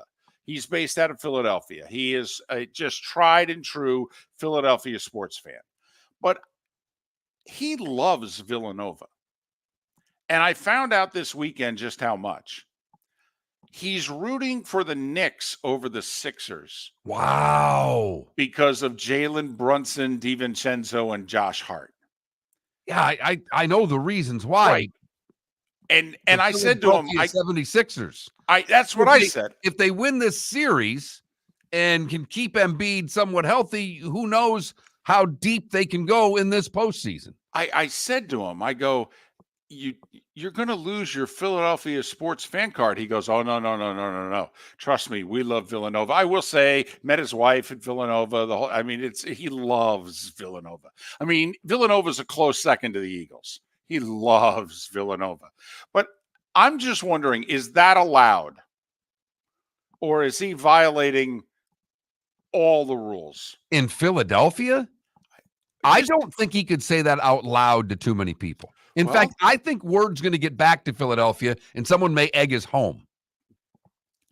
So he, of course, wants it to be a poll. He texted me. He said, hey, can that be one of your poll questions? I go, so you want to be our poll question? He's like, yeah. So I was just going to poll the two of you. Is what he is doing understandable or a complete violation of the fan code? Could there be a little element of it's the Knicks and they haven't been good in forever? And Yeah, but the Sixers haven't won in 40 years either. I get it, but I mean, if No, you're no, not- Are you a the Philly New York- sports fan or not? Trent, it's new. This is the equivalent of you rooting for a team in Wisconsin. This is New York and Philadelphia. They're connected by I-95. then it is absolutely not acceptable. And this would be, this would have been last year. You rooting, you're a Michigan State grad like I am. This would have been you rooting for the Vikings against your Lions because Kirk Cousins was the quarterback. Right, which would never happen. Now, Exactly. But there's now you got to remember. I know there'd have to be a couple more players on there. And Cousins and those Spartans will have led you to a championship. See, that's his thing. He's like, these guys won me 2 natties, 2, not just 1. They won me 2. And they did it in the last 8 years. He goes, I'm still in love with them. So You can still be in love with them, but not root for the New York Knicks against the Philadelphia 76ers. But as he tweets out, it's the Villanova Knicks over the Philadelphia 76ers. That's in his mind. Do they play in Madison Square Garden? I think it's a complete violation, and I think he should be kicked out of town or jailed. But I was just wondering if what he's doing allowed. No. Okay. I don't think so. All right. I'm with you. I was shocked. And I did text him, 4th quarter, tight game. And I go, okay, who are you rooting for? And he goes, I'm rooting for the Knicks. I'm like, OMG. That's something. I know. Hopefully this will be something too. It's our Molly Maid play of the day. Trent, what do you have for us? There's a good chance that we go to the Florida Battle in the Stanley Cup playoffs every shot we get here. The Lightning at Panthers for game 1 yesterday. Panthers won it 3-2. They did get an empty netter. Here's Doug Plagans on the call for their power play go-ahead goal. He's got it on the end board, shuffles it out to the right point for Hagee there. Down to the far circle, Barkov at a sharp angle. Barkov looks around up front. They score! They score! It was tapped home. Carter Verhaeghe on the back door, and the Panthers take a 2-1 lead. 58 seconds into the third. A power play goal. Verhaeghe, the hero, and the Panthers take a 1-0 lead in this highly anticipated series. And there's your Molly Maid play of the day. How he was that open on that play is beyond me. No one picked up Verhaeghe, skated all the way from the left point around the ice, come out on the right side on the back door, was wide open. No one picked him up, skated basically the entire offensive zone. I thought he did a figure 8, and it was pretty. As pretty as the pass from Barkov right on his stick in the crease. And that is our Molly Maid play of the day.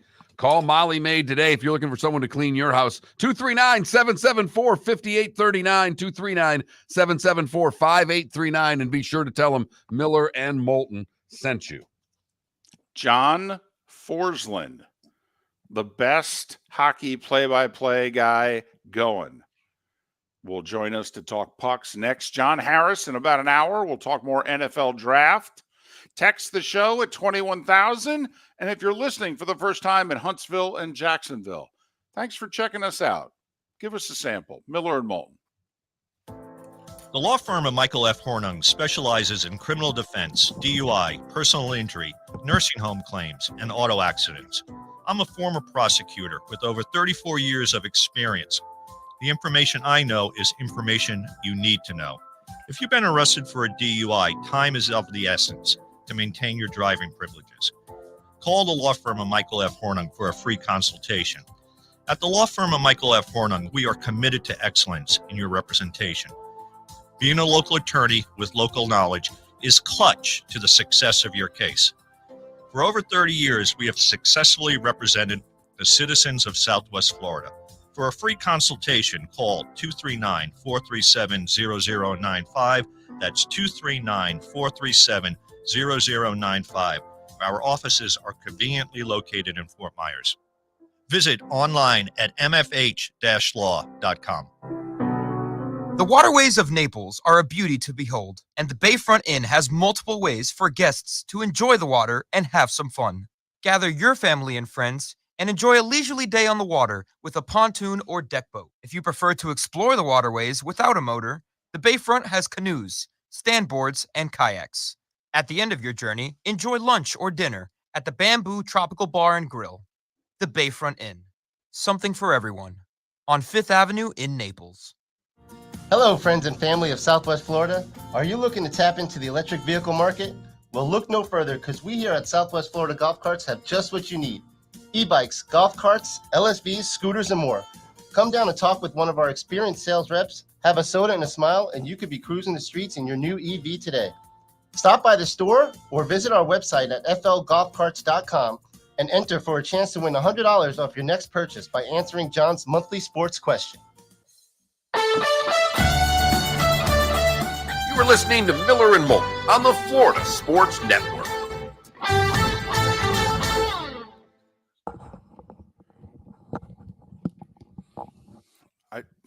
Tim, I'm with you, man. I think it's a tremendous violation of the code. He does love Villanova, though.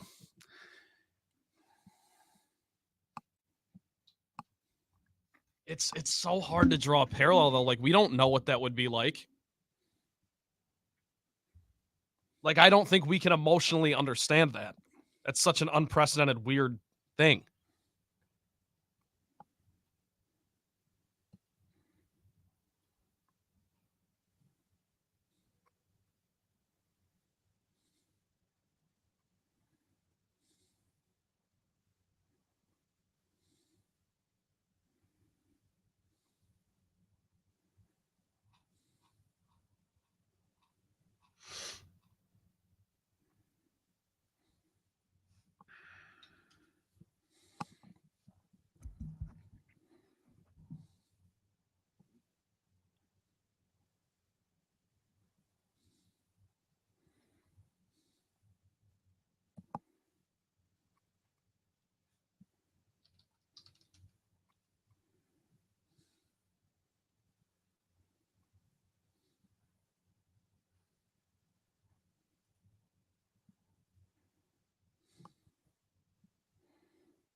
The Villanova players trumped the 76ers. There were,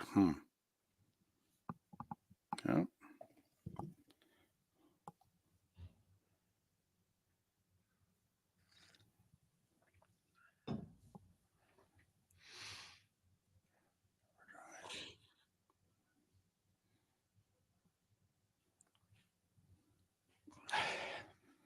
I'm telling you, that Roger Goodell Eminem thing's on right now. Without sound, it's funny.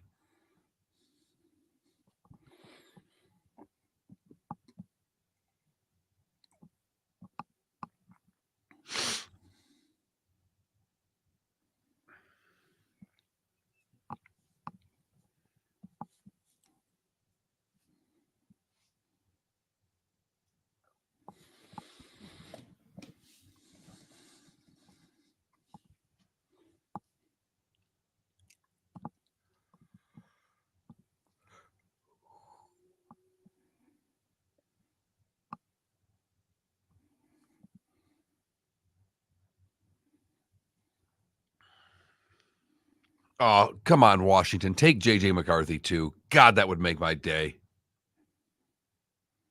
Would love to see the Commanders do something silly to make this draft go nuts, David. Oh, I think it'd be amazing.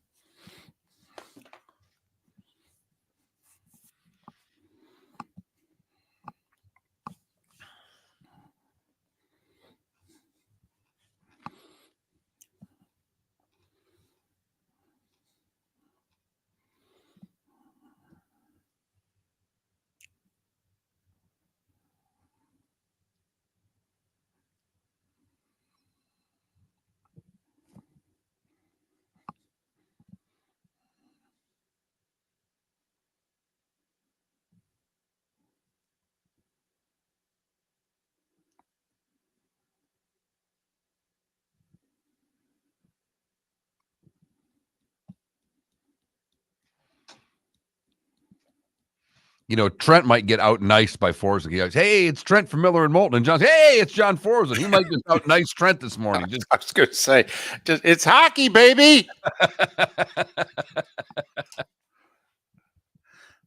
It's true. A couple of our guys are as nice as Trent.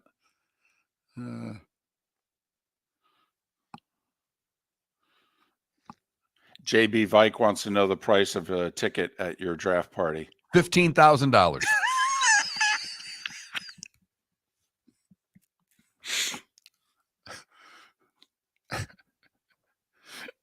A year at the country club.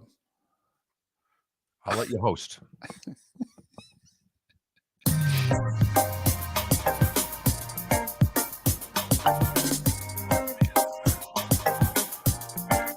Welcome back to Miller and Moulton, only on the Florida Sports Network. 22 minutes before the hour, 1 hour from now, John Harris to preview the NFL draft. Welcome, Huntsville and Jacksonville, to the show. We are Miller and Moulton, millerandmoulton.com, Miller_Moulton on X. He is the best at broadcasting hockey for a living. He is John Forslund. He is the television voice of the Seattle Kraken. You hear him do the Stanley Cup playoffs on TNT and Turner, and then you can also listen to him do conference finals and finals on Sports USA Radio. Follow John on X at John Forslund, FORSLUND. John, it's David and Mark. Good morning. How are you? Hi, boys. Good morning. How are you? Well, we are great, although we are surprised, John. I mean, home teams, I know it's a small sample size, but home teams 6-0 so far. We're a little surprised. Yeah, that defies the logic, doesn't it? You'd think you'd squeak out a couple of road wins here by somebody. A couple of close calls, a couple of games that, stretched out a little bit. By and large, not a bad start to the playoffs, but, we're all for long series. So I'm sure that these game twos will be vital for the teams that lost, and we'll see where it all goes. Let's start with the Battle of Florida. The Panthers, if they can play 5-on-5, we think, John, are going to be a really tough team to beat in this postseason. They managed to play the majority of the game 5-on-5 against the Lightning, and they get the win, really taking out the Tampa Bay's top line. Barkov's line against the Kucherov line. The Barkov line won in game one. Yeah, well, Alexander Barkov is so elite at so many areas of the game, and especially areas of the game that are vitally important in the playoffs. This player is a strong defensive player, as we know. He should be a perennial Selke nominee for the top defensive forward, but he's a great player offensively too. So this is a real chore for Tampa Bay to figure out and for Florida to stick with. And, a lot of people will make a big deal about Tampa Bay's power play, which is unbelievable and was the entire regular season. But when you get in a playoff series and a coaching staff can game plan, for a 2-week period against the same power play, if you're relying on the power play to be your key, that's hard. So I'm sure John Cooper's not looking at it that way. He's looking at ways to beat Florida 5-on-5 because you want timely power play goals, but Paul Maurice will have an answer at some point.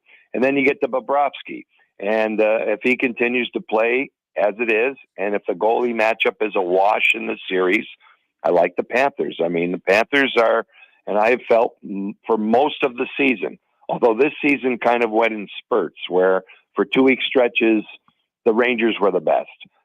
Carolina was the best. Florida was the best in the East. They took turns at being the top team. I think Florida, by and large, man for man, has the best roster, the best style of play. Their physical presence is suited for the playoffs. I like their chances. Well, you mentioned Carolina, and I know you did their game one against the Islanders. John, I think they might be the toughest out in the East, but I just worry they don't have enough scoring. Do you think they've acquired enough around Aho that they can get that extra goal this year? Well, the key is Jake Gensel, right? So Jake Gensel, acquired from Pittsburgh at the deadline, has always been money in the playoffs. So if Jake plays the way he has throughout his career, he's going to be a great fit for Aho. Aho's the guy, though. Aho, for me, for this team to go all the way and win it, Sebastian Aho might have to win the Conn Smythe as a playoff MVP. He's going to have to lift his line mates. Now, Carolina has a little bit of an issue. They have to figure out who the third member of that line is. They started Saturday night with Seth Jarvis, who had a 30-goal season. He's a young player. He's a terrific player, great competitor. As the game wore on, they kind of moved him around the lineup. He ended up playing with Jordan Stahl a little bit near the end of the game, which is where he played most of the season. But the key is, who's going to move up there? Is it Andrei Svechnikov, who they didn't have in the playoffs last year? Now, he's supposed to be a superstar scorer, and he's still young, and I get all of that, and he's battled injuries. He took a bad offensive zone penalty again in game one. That's been a thing for him throughout his career. He comes off his discipline. He's going to have to stay straight-lined in this series, and he's going to have to get the goal scoring. If he does, that's going to help, because I think you hit it on the head. I think they do have an issue there, and they're a skills-based team, too. And what I mean by this is they rely on their skill, and that drives their team. Other teams rely, sure, they get to their skill, but if you look at Florida, they'll play gritty too. I like that. I mean, I'm old school. You guys know that. I still think that won in the conference final last year for Florida over Carolina. It was their physical play, and Carolina didn't have a pushback for that. The Canes have to show me that. I don't know where that is. I haven't seen it all season. I don't see it right now. They're an excellent team. And as we know, they're the odds-on favorite to win the Stanley Cup. But that's a big part of playoff hockey, and we'll see how that plays out.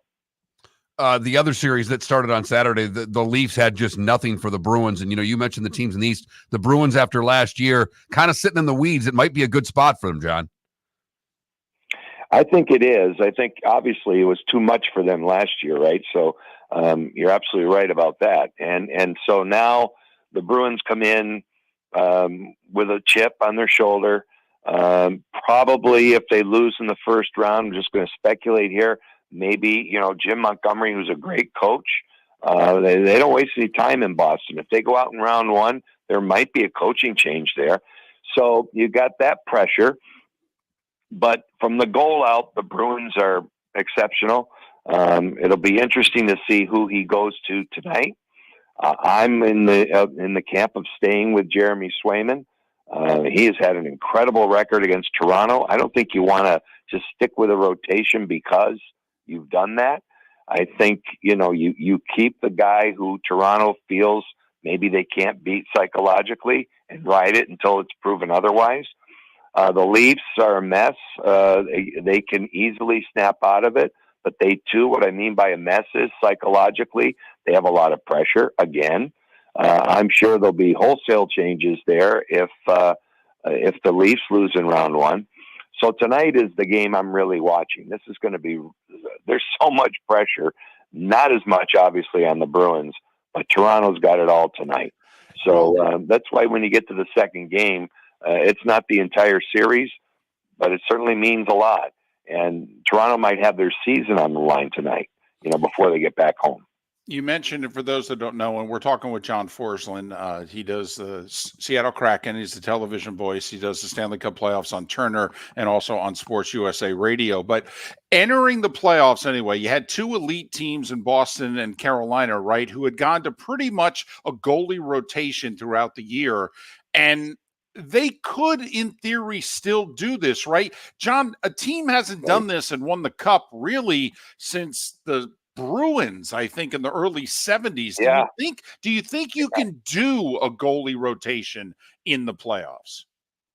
Yep, the Bruins were, you harken back to my youth, and I love it. The Bruins were the last team, 1972, against the New York Rangers. Eddie Johnston, Jerry Cheevers.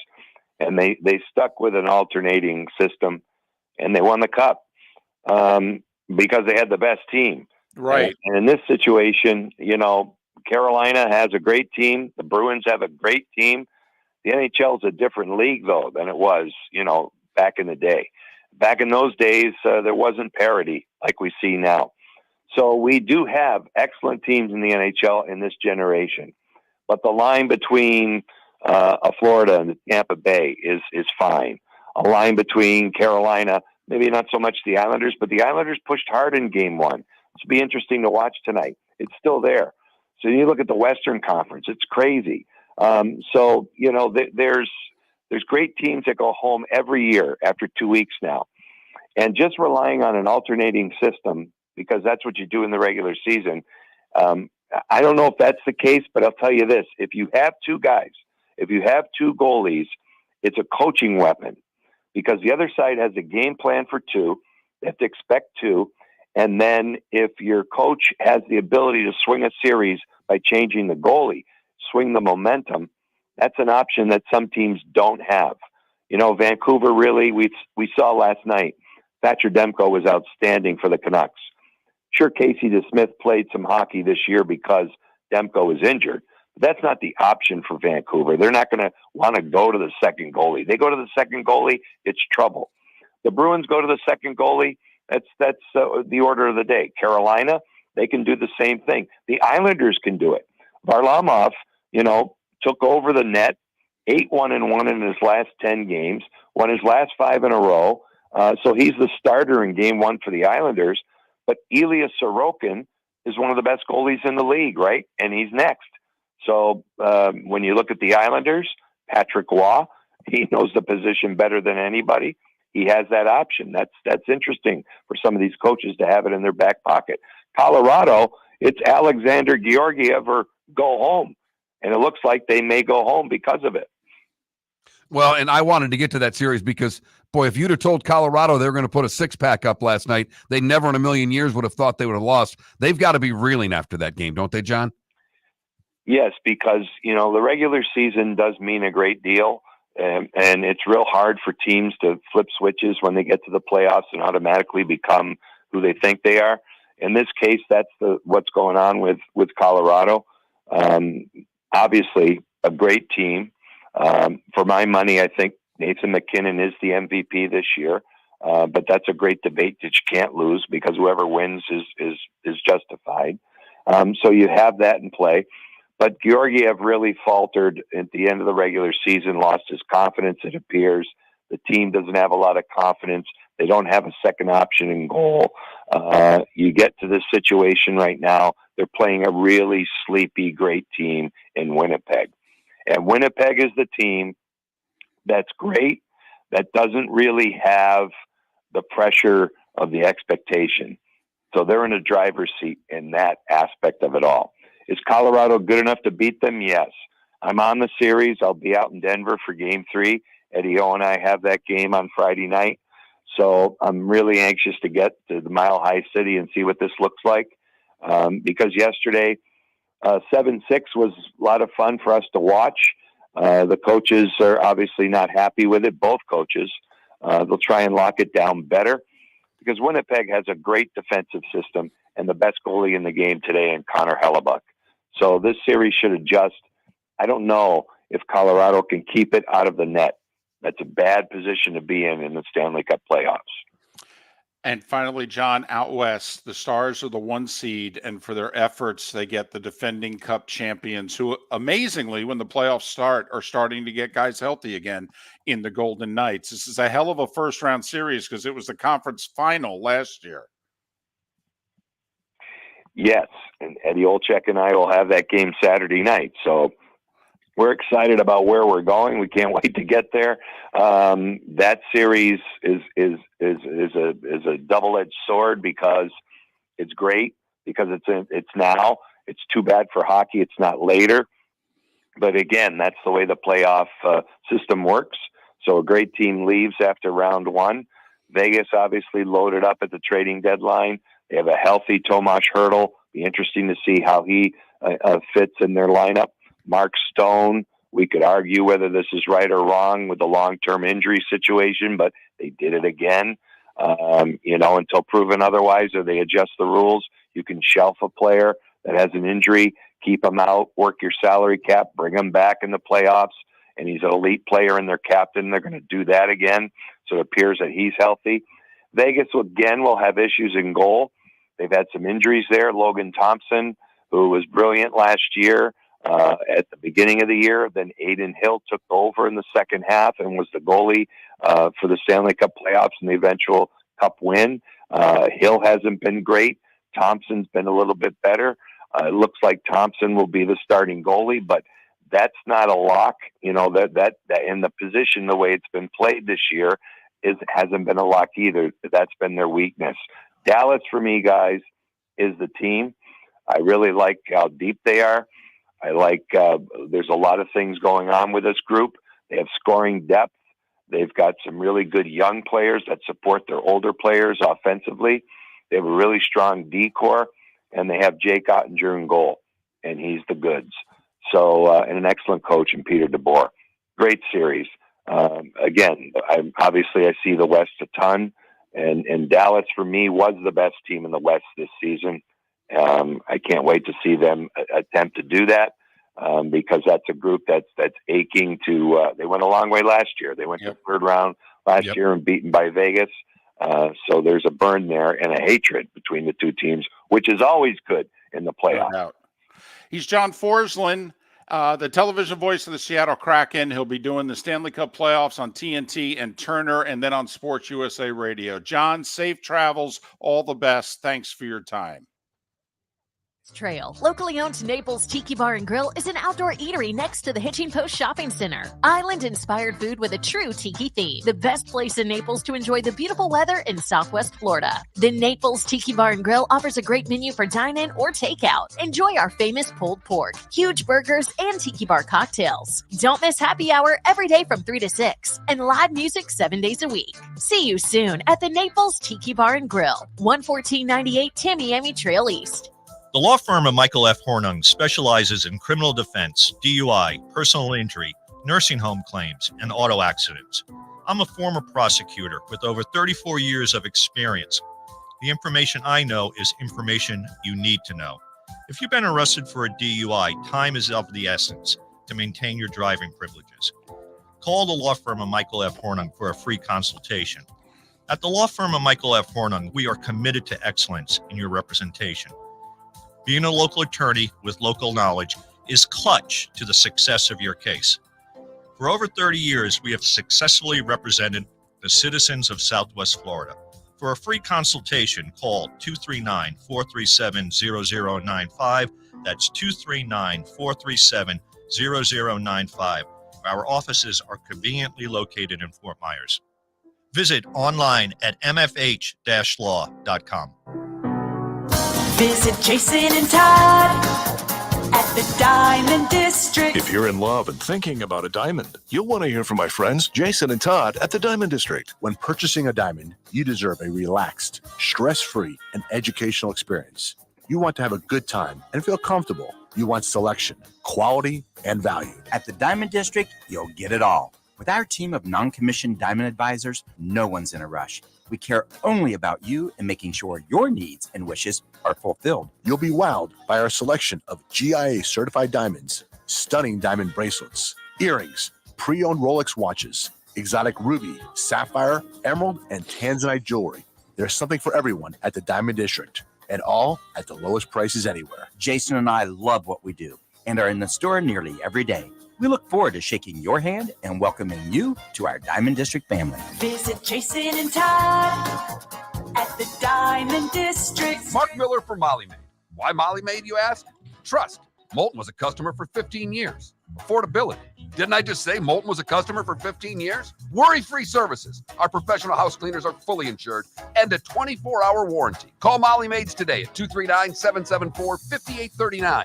That's 239-774-5839 or online at mollymaid.com/FTMYERS. That's mollymaid.com/FTMYERS. You were listening to Miller and Moulton on the Florida Sports Network.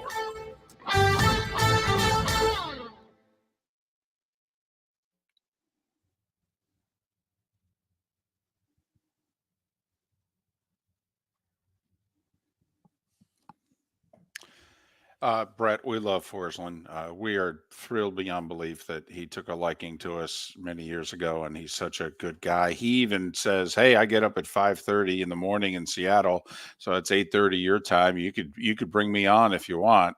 I mean, we bother him less than he says we can, and I usually try to reach out to John when he travels east of the Mississippi, so that it's just a little bit better for him. But the word is he's going to, that he could be the voice of the Bruins going forward, which would be a thrill because he grew up in Massachusetts. The last voice of the Hartford Whalers, Mark. Yep.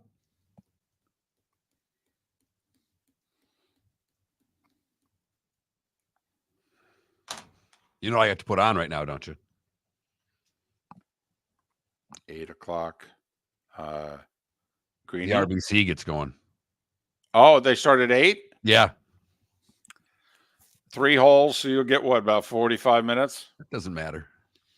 Did you see Cantlay yesterday, by the way? So they're playing that last hole in the storm, and it's windy. I did not put it back on after the rain delay. So they resumed at like 7. I didn't even realize that when it was raining so hard, I thought that they were washed for the day. So they came back out because Scheffler played 4 holes. So Cantlay's on 18. And it's dead into the wind. And so, normally it's like what, driver 7-iron on that hole, maybe? And he's got 214 into the green, into the wind. He's thinking he's got to hit it about 240, 245. Guys were hitting fairway woods into 18 the last half hour of the day. So the horn blows. They're in the middle of the fairway. Cantlay's playing partner says, screw this. I ain't finishing out this hole in this weather. And he walks off the course. Cantlay's like, you could tell Cantlay's like, I'm 10 minutes away from getting out of here. But he's tied for second. So Cantlay decides to play his second shot. And he pounds a fairway wood. And he's like far right edge of the green. And he's got like 40, 45 feet.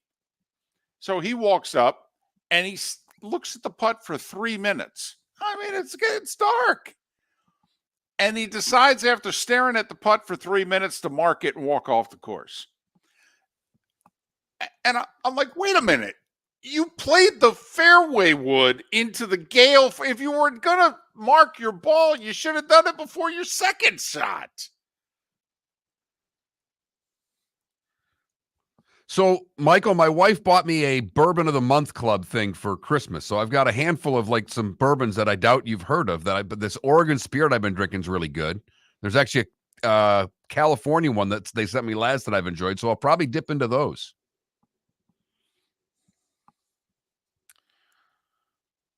And big drinker over here. I will have a few Miller Lights. I'll go nuts. Trent, what's your alcohol of choice on draft day? It's usually Black Velvet because it's cheap. That's about all we can afford. Black Velvet, in style. And Coke or in 7-Up? Usually just an energy drink. I just pull it and chase it. Yeah. Gets you going. Alcohol gets you down. The Red Bull gets you up. Here we go.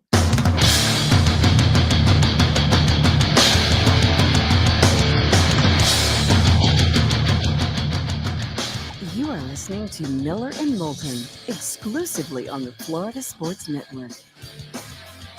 And now here's Mark Miller and David Moulton. Halfway home on this Monday, although it's the final hour along the network. But then again, Jacksonville's going to take us for the full 4 as well. So, in the 5 markets that we're in, 2 of the 5 are going to carry all 4 hours now. How about that? The 239 and the 904. They're going to take the whole show. For the rest of you, it's the final hour. Miller and Moulton, millerandmoulton.com, Miller_Moulton on X. Our poll question today is your level of confidence in your team's front office heading into the NFL draft Thursday night. What is it? We gave you 3 choices. And we're all over the map. somewhat confident leading the way right now with 46%, extremely confident 33%, and not confident at all bringing up the rear. Hold on a second. 4 out of 5 NFL fans are somewhat to very confident in their team heading into the draft. Yes. Seriously? That's what they're saying. Man, I hate when this hope springs eternal crap takes over your guys' vote. Hey, no offense, David. If you're not confident now, when are you ever going to be confident in your team? Because the season's going to start, and for a lot of you, it's going to go terribly wrong. How can you complain about your team and the people running it all the time, and then in a few hours before the draft go, well, we're going to do a great job this year? Really? Is your team the Baltimore Ravens? Is your team the Philadelphia Eagles? Otherwise, how great of a job are they going to do? I mean, even the Niners went up and drafted Trey Lance. 3 firsts for Trey Lance. They had the one draft in 2017 where they had 2 first-round picks. They took Solomon Thomas and Reuben Foster. Okay? Honestly, the Niners have wasted 5 first-round draft picks in the last 7 drafts. 5 out of 7 they've absolutely wasted. A teenage wasteland? That's the San Francisco 49ers first-round drafts. That's what they are. Look at you. I'm fired up. You know what got me going nuts? nuts? Coming right from the hip with a little Who reference. I like it, David. Well, first off, do you know what's been going on the last few days? All of the music and the medleys that are tied into the Stanley Cup playoff promos. You know, what's the Kiss Me? Have you seen the Kiss Me promo? Yes. In which, guys kissing the cup. Right. And you would think that, that song and that artist would not be associated with the rough and toughest trophy to win in sports, Stanley Cup playoffs. But when you realize, when you get to kiss the cup, what it means, great promo. The speechless promo where guys win the cup and they get asked about it and they can't talk. I actually love the one with the one that's just come out this year, the couple, the Avs fans who watch every game together and they miss the cup when they won it. And it says they broke up, but it was mutual. I found that commercial to be hysterical. Between that and Goodell and Eminem doing the draft promos on, even my wife, we saw that, and she goes, is Goodell trying to get his Q rating up there, or what's going on here? No doubt. But here's the other thing that got me going. So young Trent, still 24, right? Yes. He, nicest guy that, that we know, that we're around on a regular basis. And, he's skinny. He's like 148 pounds. He was a swimmer, for goodness sakes. And so, I think he, it doesn't even have peach fuzz on his face. I don't think he's got 3 hairs on his chest. That we love him, but when you think, but you don't think tough when you think Trent, even though he's licked cancer. Okay, so he's clearly tough. But when you look, he's such a nice guy, boy next door, right, that's his image. We were just talking about, we're going to do a draft broadcast Thursday night on Twitch, twitch.tv/Miller and Moulton. We'll be live for like 4 hours, like 7:30 to 11:30. And so we started talking about what we're going to be drinking on Thursday night. And, Mark's, you've got a collection of, you've got a little bit of booze. I have a lot of booze at my house. We have a full liquor cabinet, and I become a bourbon drinker. I'm not nuts with it. I can't afford what I would like to have on my bourbon shelf, but I've got a decent amount of bourbons there. And you collect your Kentucky Derby bourbon bottles. My Woodford bourbons, we're a few deep in those as well. Right. And so, in case things ever get hairy, I can crack into those bottles, David. So Mark's the, sophisticated drinker of the show. Me, I'm a wuss. I'll have my 4 Miller Lights, 1 per hour. Still making sure that if somehow they pull me over in my own house, that I don't fail a breathalyzer. That is good. That is big of you to make sure you, in case. In my own house. Right. I don't want to fail a breathalyzer. Mm-hmm. Right. Right. I'm a big drinker. And so then I said, Hey, Trent. And in fairness, I might as well use the voice that I sometimes mock others with. I said, hey, Trent. Okay. And this is me, not Trent. So I'm not mocking Trent. I'm mocking me. Hey, Trent, what are you going to be drinking in the draft? And out of nowhere, I mean, I was thinking like literally Kool-Aid, fruit punch. He goes, Black Velvet. Right. Wait. Showing his age and his pocketbook all at the same time. And so then Mark, trying not to make fun of him, goes, oh, well, do you drink that with, what were the options? Coke or 7-Up? 7-Up. And he goes, oh, no, an energy drink. Whoa. Holy man. Just a shot of Black Velvet and chase it with the energy drink. And now we know how he beat cancer. It wasn't the chemo. It was what he drinks for the draft. Holy mackerel. Cancer didn't have a chance against that young man. None whatsoever. My goodness. Whew. Tougher than we thought. I'm not drinking with him. Tougher than we thought. Should have known. I've known his old man a long time. So I should have known he was a little tougher than we thought. Whew. Man. Oh, he'll be joining us as well Thursday night. That's another $7-8 in the coffers for Trent. Doing another show. I mean, it just, more. Mark will feed him some ramen noodles on Thursday night before the draft just to make him feel at home. And yeah, okay. What should your level of confidence be if you're a Miami Dolphin fan going into this draft? That's a great question. That's a great question. You have a first, a second. You don't have a third and a fourth. So, well, all right. Can I answer it with some questions? Sure. If you're a Doll fan, you're looking for 2 starters in the first 2 rounds, right? Yes. Okay. At what positions? Offensive line, right? Got to get an offensive lineman. Here's the question. Do you want to double down on the O-line? Do you want to just double down on the O-line? Look, if I'm Miami, I'm pretty desperate. Not desperate. That's the wrong word. I'm looking in a big way to trade out of that pick if someone's willing to trade up to that spot. At 21? Yeah. Okay.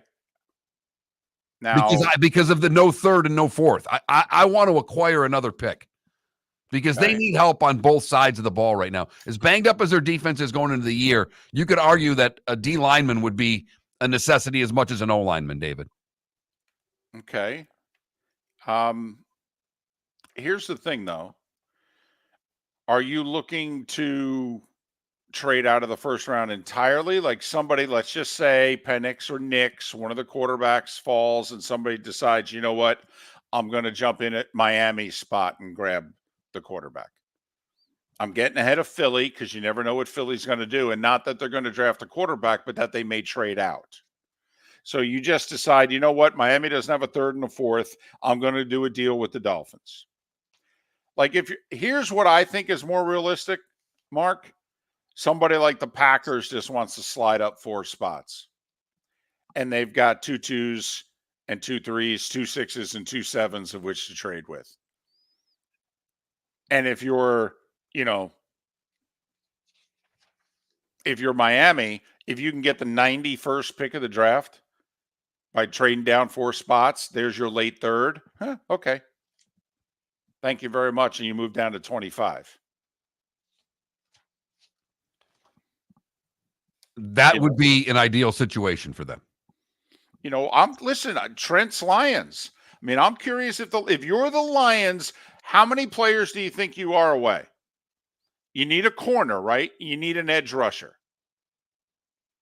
Well, at 29, there's a good chance. Let's just say there's 3 edge rushers and the third one's still on the board at 21. You call the Dolphins up and say, hey, I want to move up 8 spots. And what's crazy is I've seen a bunch of Lion mocks, just to bring up, of them taking the center from Oregon, of Powers Johnson still being around there. Which is funny because to me, if he's on the board at 21, I think the Dolphins just gobble him up. Like, I don't think he makes it to 29. I think a defensive player makes it to 29 for Detroit. I think there's a chance Kool-Aid McKinstry or Chop Robinson. Like, I'm betting one of those two is going to fall to Detroit at 29, and they're going to take him. But, Mark, if Powers Johnson falls to 29, I think something has gone horribly wrong. And the Lions will giggle and go, wow, we're the Ravens now all of a sudden. Guys fall 12 spots to us who shouldn't fall. So where are you with the Dolphins? Double down on offensive linemen? I'm taking Powers Johnson. My ideal draft is Powers Johnson at 21. And then I can be bought in the second round. That's my ideal draft. Unless you can convince me that, Frazier, the West Virginia guard, Graham Barton, the Duke tackle / guard, that I can trade down a handful of spots, pick up an extra pick or two, and still get one of these guys. Okay. What Pat talks about all the time, knowing where guys are going to go. But if Powers Johnson is on the board at 21, I'm done. Because he's starting for me. Remember, I think we can go to a Super Bowl. I'm a Dolphin front office executive. I need to be drug tested. Located on the East Trail, locally owned Naples Tiki Bar and Grill is an outdoor eatery next to the Hitching Post Shopping Center. Island-inspired food with a true tiki theme. The best place in Naples to enjoy the beautiful weather in Southwest Florida. The Naples Tiki Bar and Grill offers a great menu for dine-in or takeout. Enjoy our famous pulled pork, huge burgers, and tiki bar cocktails. Don't miss happy hour every day from 3 to 6 and live music 7 days a week. See you soon at the Naples Tiki Bar and Grill, 11498 Tamiami Trail. Mark Miller for Molly Maid. Why Molly Maid, you ask? Trust. Moulton was a customer for 15 years. Affordability. Didn't I just say Moulton was a customer for 15 years? Worry-free services. Our professional house cleaners are fully insured and a 24-hour warranty. Call Molly Maids today at 239-774-5839. That's 239-774-5839 or online at mollymaid.com/FTMYERS. That's mollymaid.com/FTMYERS. Visit Jason and Todd at the Diamond District. When choosing something of high value and personal significance, such as a diamond, you want to shop with the best. And the mall is not the place to be. Here are my friends, Jason and Todd with the Diamond District. Take a stroll in the mall, pop into a few joy stores, and you'll soon discover you're in the wrong place. Rings begin to look all alike. You're not finding GIA certified diamonds. You quickly realize you know more than a salesperson helping you, and all the same financing gets pushed on you. Visit Jason and me, and you'll find America's top bridal designers dealing exclusively with the Diamond District. You'll find the largest selection of GIA certified diamonds, all priced 8 to 10% over cost. You'll find educated sales consultants who have many years' experience and are not paid commissions. And you'll find Todd and me in the store nearly every day, wanting to shake your hand and welcome you to our Diamond District family. Visit Jason and Todd at the Diamond District. You were listening to Miller and Moulton on the Florida Sports Network.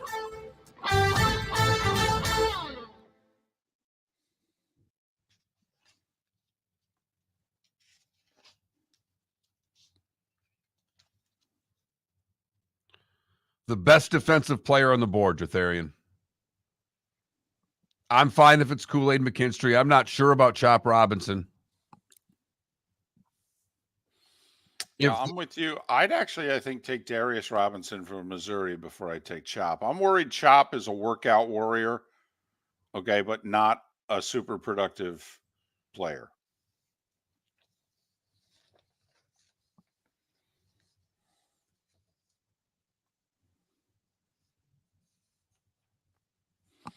And for the record, we're only in Huntsville the first 2 hours. So, we're not on in Huntsville now. Jacksonville, I think, And I don't know, like, because we're on a streaming channel in Jacksonville, and I'm wondering if our commercial breaks are also airing in Jacksonville. It's a great question.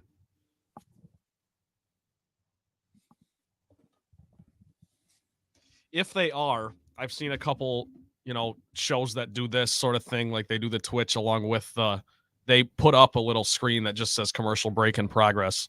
Just because, some Right. people will tune in and not know what's going on.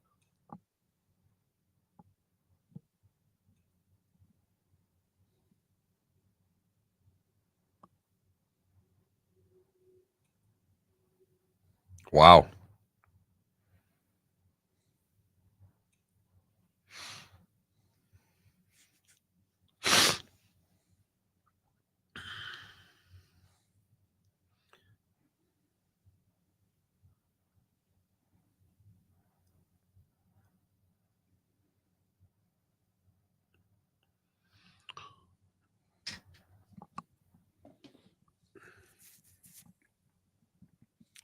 Well, I think it's a shock to the NBA that both Turner and ESPN have let their exclusive negotiating windows pass, because they were asking for a threefold increase, and both went, "No, we're good."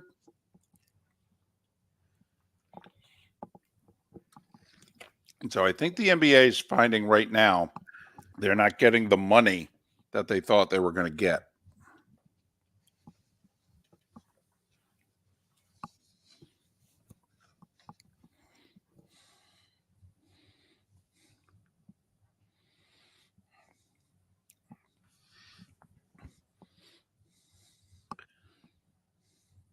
Scheffler had a little of that Tiger thing going yesterday, too. The guys playing with him just completely just folded early.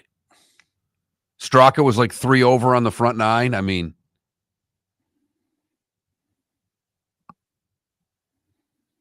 Don't you think the Leafs are about a week away from being absolutely blown up? yes.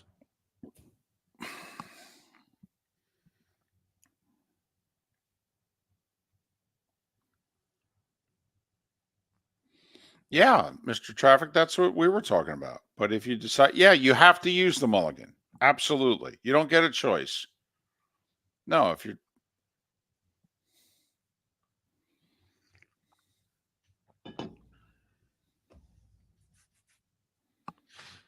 So I played in a event on Saturday. It's the 20 low handicaps that sign up for the event. It's not the 20 low handicaps at the club, but you got to be pretty good to get in. It's an alternate shot. You get paired up with somebody. okay. One gets 20 and so on and so forth. They all have the guy who runs it. I think he gets paid by the word at the club when he gets a microphone in his hands. Oh, So everybody has their, this guy's won the club championship here, won the member guest here. Mine, I make a mockery of the whole thing. Once made a birdie on the 6th hole from the 7th fairway. Once ran out of balls through 14, had to resort to range balls for the rest of his round. Consumed 27 Miller Lights during one round of golf. I mean, I had people he's reading this and people are literally falling over laughing.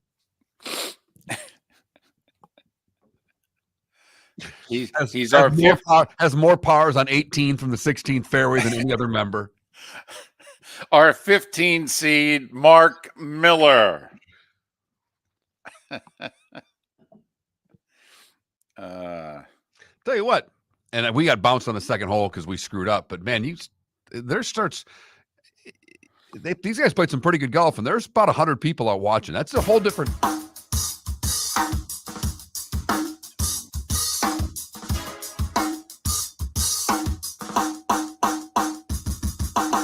Welcome back to Miller and Moulton, only on the Florida Sports Network.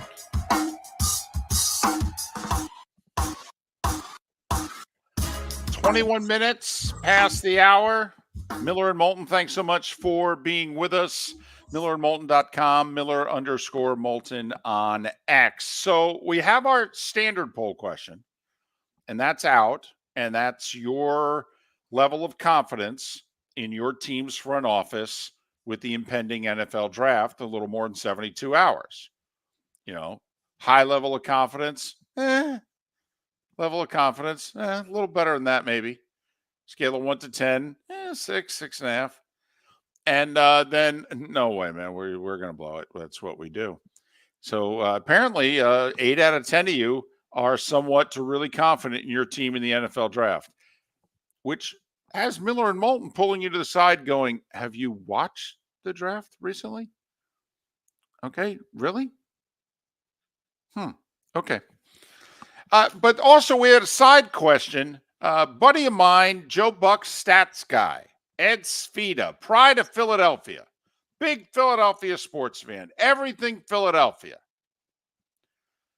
He's rooting for the Knicks against the Sixers because he's a huge Villanova fan. And to him, they're the Villanova Knicks with Brunson and DiVincenzo and Hart.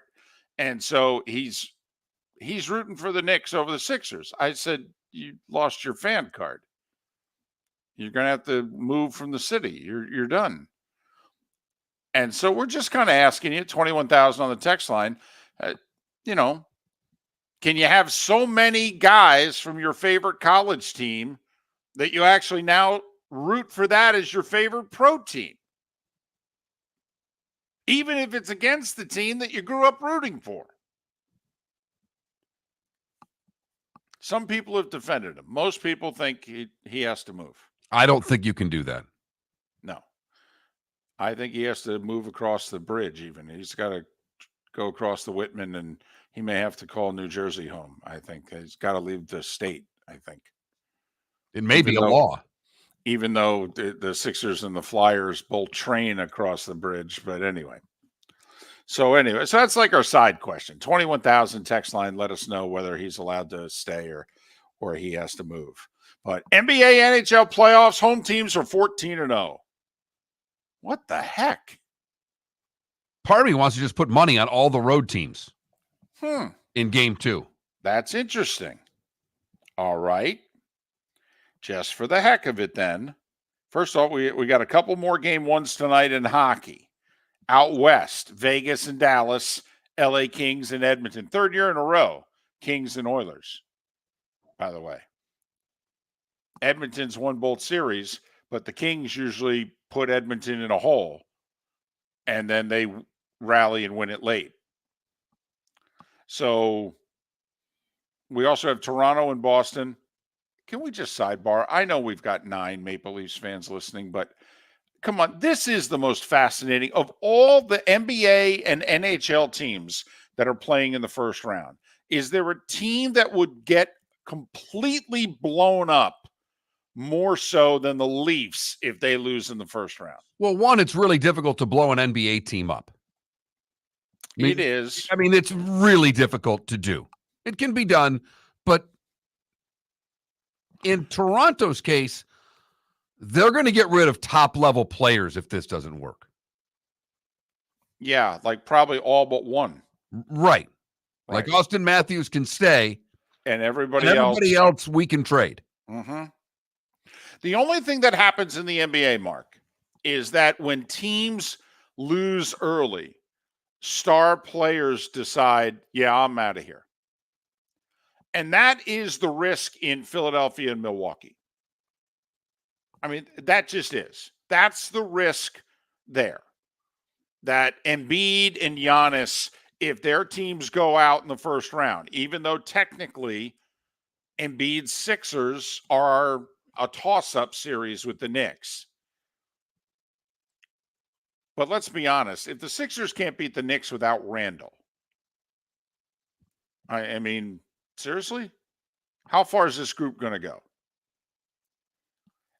But that's the risk in the NBA. And I'm trying to think out west of the teams. I mean, the Lakers could be blown up. But again, the players blow it up, not the organizations. It's just. Right. Like the LA Clippers could get blown up. I mean, Kawhi is, I think, a player option. Paul George can be a free agent. The Clippers could totally get blown up if they lose to Dallas in the first round. Can I just say, we talk about gambling a lot. We happen to enjoy it. We don't bet a ton of money.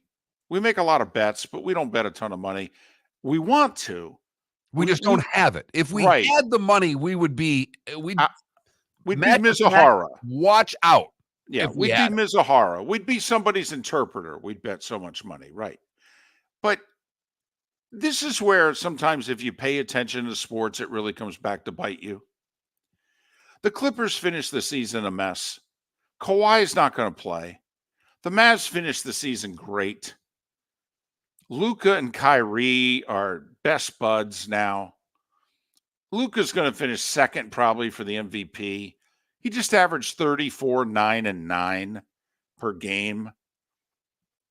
And the Clippers were up 30 in the middle of the third quarter. Dallas scored 30 in the first half. Right. 30. Right. For the half. They had 8 points in the second quarter, David. Right. I mean, everything that you've been paying attention to in the sports world, it made no sense. None. How could a team with Luka and Kyrie score 8 points in a quarter? 8. Right. I mean, just so that anyway, that's our listen, we'd love for you to, gamble, but only do it if you can afford to lose, because it makes no sense sometimes. And by sometimes, we mean 6 out of 7 days a week. Man, nuts. All right. The court's back in session. Okay.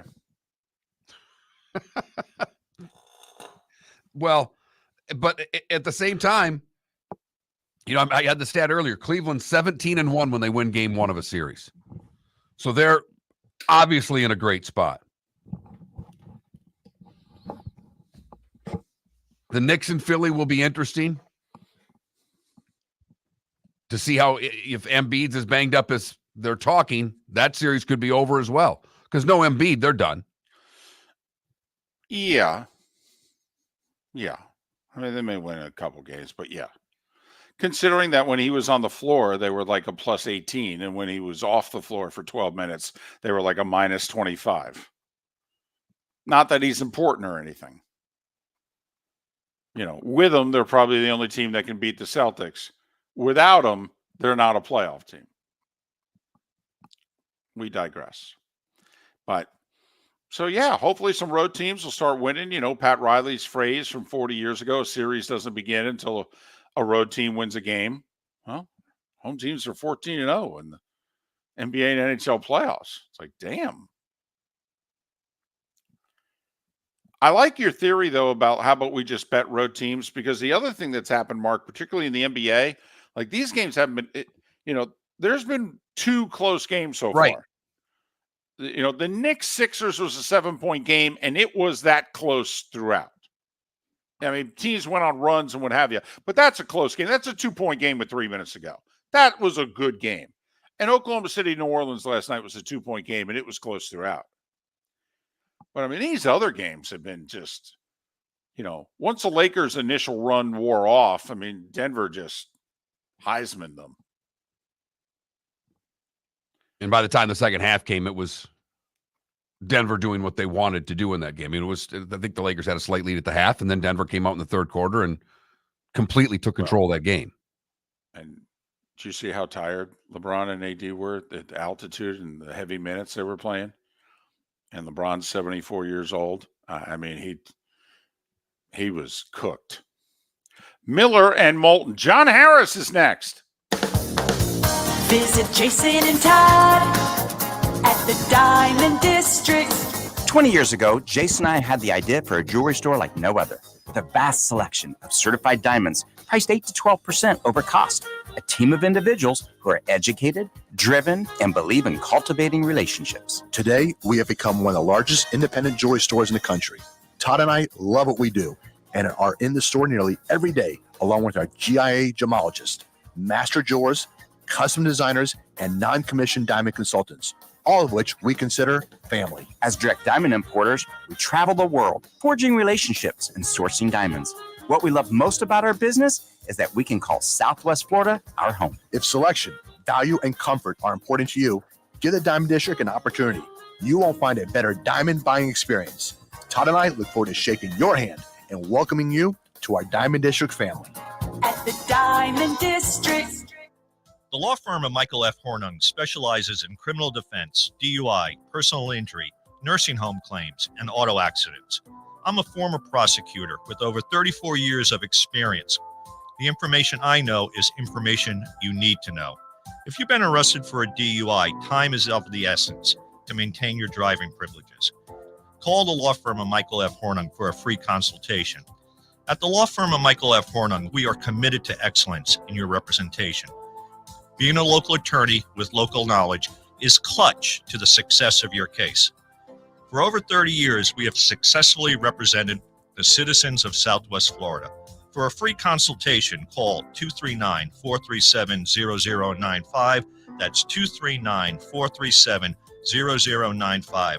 Our offices are conveniently located in Fort Myers. Visit online at mfh-law.com. You were listening to Miller and Moulton on the Florida Sports Network.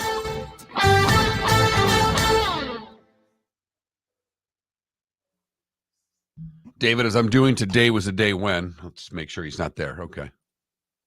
So not David. I would have had him fired up. It's Spencer Haywood's birthday. They won't make the cut. And Bimbo Coles also won't make the cut.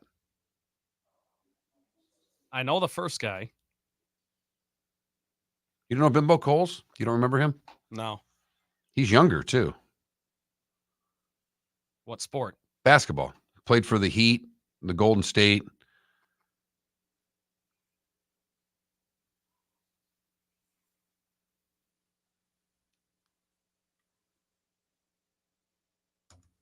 Appreciate you guys for checking in. I'm fine. I'm just...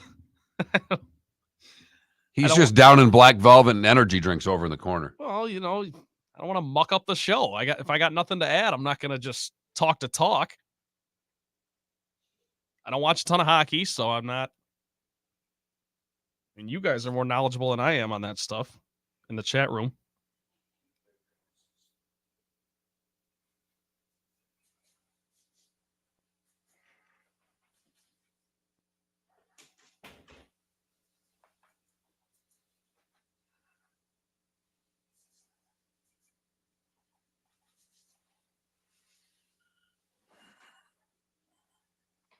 Kilos, I watch hockey. I just don't. I don't know the game very well.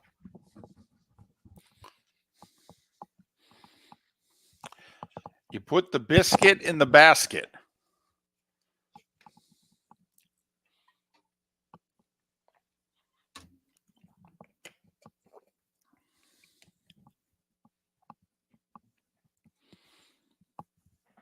Has Philly left town yet?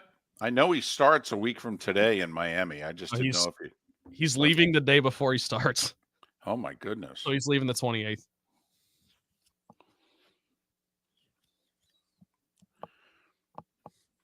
Yeah, him and his lady going to do the long distance thing. I think she's moving to Orlando. They're both going to save up money, invest in their careers for a short time.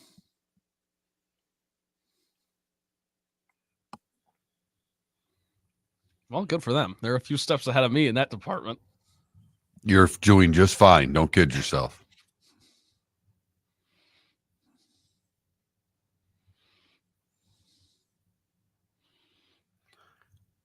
How about the big fella getting the first goal for the Rangers? Unbelievable. I know why they dressed him because of Wilson. And so they figure they have to have him, just in case Wilson goes all Tom Wilson again. But I mean, first penalty wasn't even a penalty. It was that was not a charge. His feet weren't moving. I mean, come on. In the playoffs too. Right. Goodness. It was like that last call they called on Florida at the end of the game for that cross check on Kucherov. I'm like, what? That's the penalty you're calling? Well, I will say, no offense. If that was the case, you should have called about 8 of them today. That's what I'm saying. I was like, what? Even the Now, I play mean- go to the, even I think it was Verhage goes to the box like, what? Right. He's looking at him, and you can tell he's like, well, that's a penalty, but it wasn't for the first 59 minutes.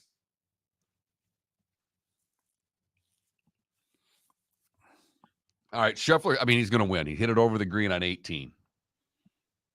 He's back by the stand, so he's getting free relief and a drop. Did you see, by the way, the girl in the Chevron bounce her ball? She pull hooked it on 18, water all along the left side. You know how you got the sponsors sign in the water? She hit the sign? Off the sponsor sign, it kicks dead right behind the green. She makes birdie. Instead of making double, she made 4. Hit the sponsor sign. That's not by the edge. What I was laughing about is that Nelly was 215 and she's got an iron in her hand. I'm like, I'll be damned. They hit it a long way. Hey, John's not picking up, but I'll keep trying. And I'll just John Harris not picking up. Okay.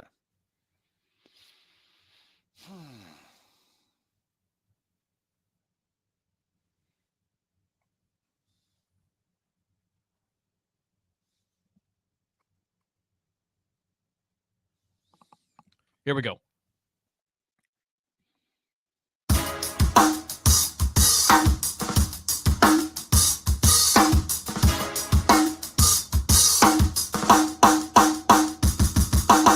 Welcome back to Miller and Moulton, only on the Florida Sports Network.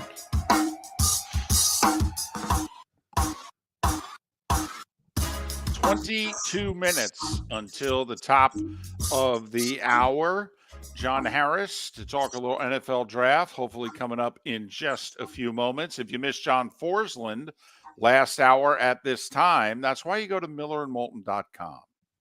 Download what it is that you missed on the show.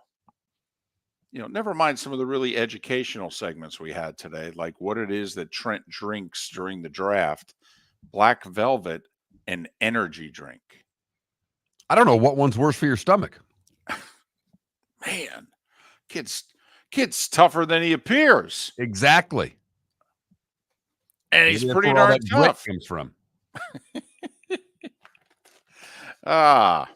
But the draft obviously in 3.5 days. So we're at like, I don't know, 80 plus hours. And they've resumed, by the way, the Heritage in Hilton Head. Scotty Scheffler is going to wrap up his 4th win in his last 5 tournaments. The other tournament, he missed a 6-footer on 18 and he finished 2nd. Slouch. John Harris is kind enough to join us right now. Now, he's busy with the Texans. He's part of their media network, but he's also footballtakeover.com. He loves the draft, has been into the draft. Follow John on X, the letter J, Harris Football, the letter J, Harris Football. John, it's David and Mark. Good morning. Hope the family's well. How are you? Yeah, doing well, boys. It's so good to hear y'all's voice. I know that means that start of the football season or draft, and either one of those, I am down for at any moment. All right, where does this draft begin with you? Does it begin at 4, or is Washington, since they had their Top Golf meeting, going to do something silly and blow this draft up at 2? Top Golf meeting. I don't think – look, we know Washington's taking a quarterback. It's just a matter of which one. And I think that's where it gets sort of interesting because take Jaden Daniels. A lot of people expect him to take Jaden Daniels. I think he's the second best quarterback in this draft. That may fit NFL teams' thoughts. Like, okay, how do we feel about Drake May? How do we feel about J.J. McCarthy?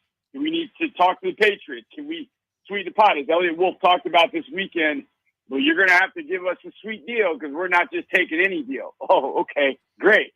Because I thought we could swindle you for a 4th. Like, we already knew that. We knew that the Patriots were going to, if they were going to move, they were going to end up having, a pretty boffo deal to move out of number 3. So if it ends up being Drake May or even J.J. McCarthy, now all of a sudden there might be a couple teams going, wait a second, we have Jaden Daniels as our best quarterback after Caleb Williams, or maybe our best quarterback.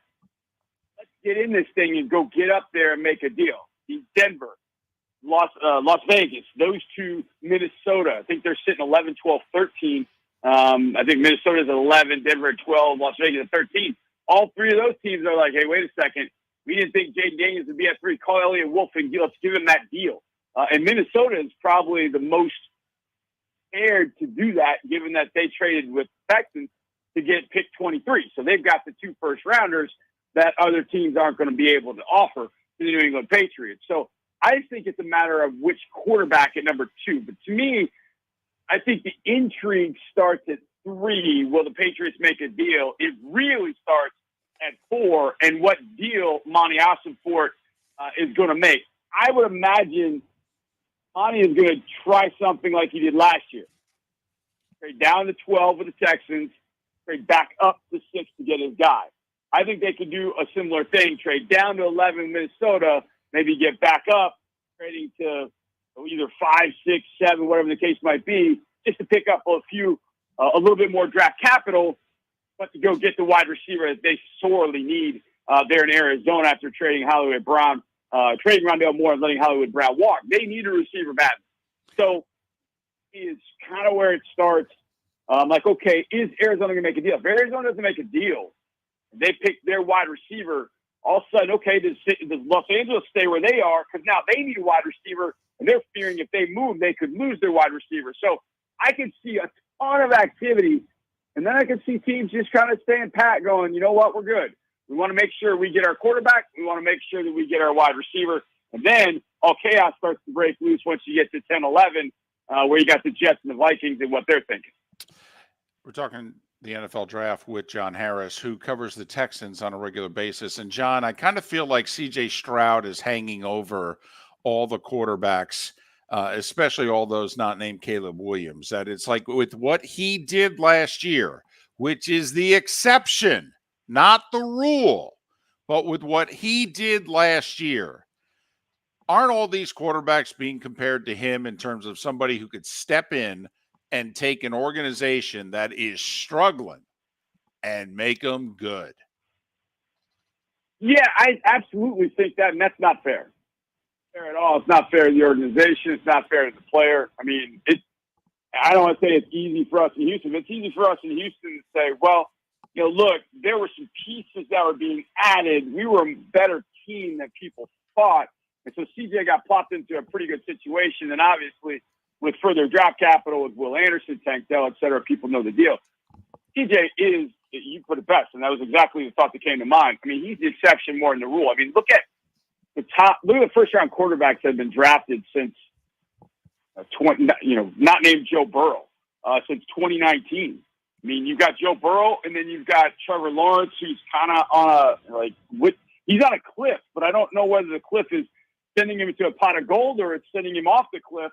We don't know that yet in Jacksonville just yet. So how many highly ranked quarterbacks have come into the NFL and done anything close to what CJ did?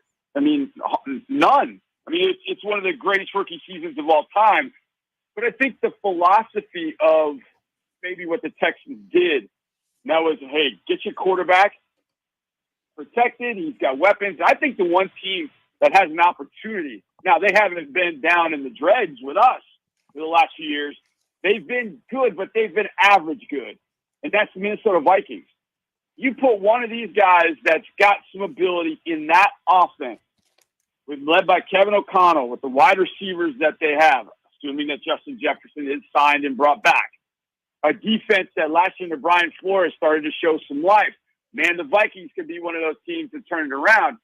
You know, the Commanders are sitting there too going, hey, man, we've got one of the better defensive tackle duos. You know, we got some defensive players. You know, we've got Terry McLaurin. You know, we've got Jahan Dotson. You know, we've got some pieces. A lot of luck happened. And then we needed a rookie season from the gods to take this team to 10-7. That's how good CJ was. I've studied these guys, backwards and forwards, and there isn't one of them. And I would argue Caleb Williams too, that even come close to throwing the football like CJ Stroud. But the magic of CJ was really behind the scenes, how he connected with his teammates, how he led these veterans, how the veterans, it took not even a month for the veterans to step in a huddle and go, what he says, I'll follow him. Laramie Tunsil, y'all know Laramie. He's a guy who thinks on his own. He does his own thing. He is out on Laramie Island. Whatever CJ Stroud said, Laramie Tunsil followed. That told me everything. that said, wow, this kid's got something. He's got some magic to him that is more than just the way he throws the football. So which one of these quarterbacks has that and then can throw the ball like CJ? So it is definitely the exception to the rule. But I would imagine there are a lot of teams in draft rooms going, this guy could be our next CJ. Those words have been said in a draft room. It's just which draft room have they been set in, and which draft room is now setting its quarterback up for failure, because none of these guys are at that particular level of CJ Stroud right now. Boy, John, everything you said, just if I'm a Bears fan right now, I'm freaking out drafting Caleb Williams, because those are the things that we hear he doesn't possess, that he doesn't get along with his teammates, yeah, he's his own guy and he's a free thinker, but it's not necessarily a guy that people follow. So how scared are you about Caleb Williams? I'm not as scared as others. I just, look, he's a little different. He's a little odd, but that he'll end up being a massive problem in Chicago, unless he really wants to be. If he goes there and just decides, you know what, this just isn't my thing, Chicago's not my thing, I'm not into this. But I'm not as worried about Caleb Williams really going to Chicago for those reasons. I think he's going to end up being a pretty solid quarterback, if not a great quarterback. He's got weapons. One of the biggest things. I think the biggest thing for Caleb is whether that offensive line can protect him well enough, because his modus operandi is, I get a little pressure, I'm going to fade back, and try and make the magic happen. And Pac-12 defenses are not NFL defenses. So some of the things that he got away with in the Pac-12, he's not even going to have a chance to get away with. So he's got to think quicker. That, to me, is the biggest thing for him. He's got to think quicker. He can't get to the top step of his drop and then go, okay, now let's look. No, he's got to have these things happen a lot faster than he has. And his first thought can't be get out of Dodge. His first thought has got to be, where's my hot? Hit it now. So IQ, making sure he gets rid of the ball, quicker decisions, those things are going to be what determines, to me, Caleb Williams' fate. Now, if those things aren't happening and he has a year like Bryce Young, how does he handle that? Bryce handled it by staying quiet, didn't say a whole lot, wasn't going to shake the tree leaves about things he was upset about. He just kind of put his head down and kept grinding. And by the end of the year, you started seeing a little bit of progress with Bryce. That happens for Caleb. How will he react? I think some people say, well, look, he reacted like a chump. I don't know. I'm curious to see how he's going to do that. And this goes back to CJ Stroud, too. One of the things that they caught right away, DeMeco Ryans as a head coach is the perfect guy for CJ Stroud. He's been in the fire. He's a positive guy. He is really the energy that drives the machine here in Houston. Is that Matt Eberflus in Chicago? How do you get from Matt Eberflus? I don't know. I don't know. That's not the vibe I get. I think that could end up being something that down the road ends up being an issue with Caleb Williams. But if you put Caleb Williams with DeMeco Ryans, the best out of Caleb Williams that you had possible, because they would keep him positive. He would stay. He would keep from lashing out at people. He would be a leader. DeMeco would encourage him to be a leader. I think that's going to be one of the issues for wherever Caleb Williams goes, obviously Chicago. Does Matt Eberflus have that? John, we only have about a minute left. Let's just assume Caleb goes 1, Jaden Daniels goes 2. Drake May, J.J. McCarthy, Penix, Nix. Of those 4, would you be willing to trade a lot of assets for any one of those 4? Or do you not think they're the answer? Long and hard about, but I would not do it. I even said this to Paul Allen in Minnesota when he asked me, would you trade X for J.J. McCarthy? And I said no. And I know Minnesota is pretty high on J.J. McCarthy. I was just like, there's a limit to what I would give up. Now, would I trade up? Yes. Up the farm. I'm not giving up the farm for Drake May, but I like him. To me, there's a separation between Drake and JJ, and then Nix and Penix after that. So the problem is you get desperate. get desperate, dumb stuff. And dumb stuff might end up being a massive trade that you'll regret once you get that guy and go, whoa, he wasn't the guy. To me, I would do it. I would think long and hard about Drake May. The others, I wouldn't give up significant draft capital to go up and get it. He's John Harris. He's part of the Texans Media Network, and he also is a big part of footballtakeover.com, footballtakeover.com. Follow him and his work on X at the letter J Harris Football, the letter J Harris Football.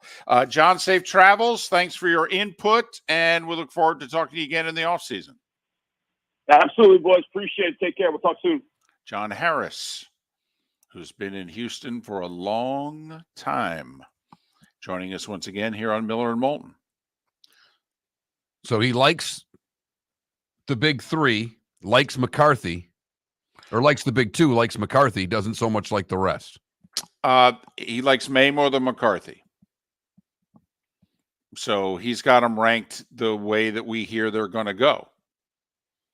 Caleb, Jaden Daniels, Drake May, J.J. McCarthy. He would not trade a ton of assets to move up for J.J. McCarthy. I don't see where the Vikings have given themselves a lot of hand here. They let Kirk Cousins walk. They don't have a second-round pick. They have 2 first-round picks, 11 and 23. If they want one of the top 4 quarterbacks in this draft, they're likely going to have to move up. Tell me where they have the leverage in this situation. They have none. And both Arizona and the Chargers. The Chargers at 5 know it. And the Giants very well may take a quarterback. So are they going to make that move?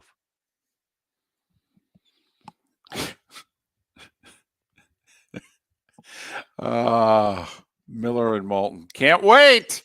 Thursday night. Can't get here soon enough, baby. Mark Miller for Molly Maid. Why Molly Maid, you ask? Trust.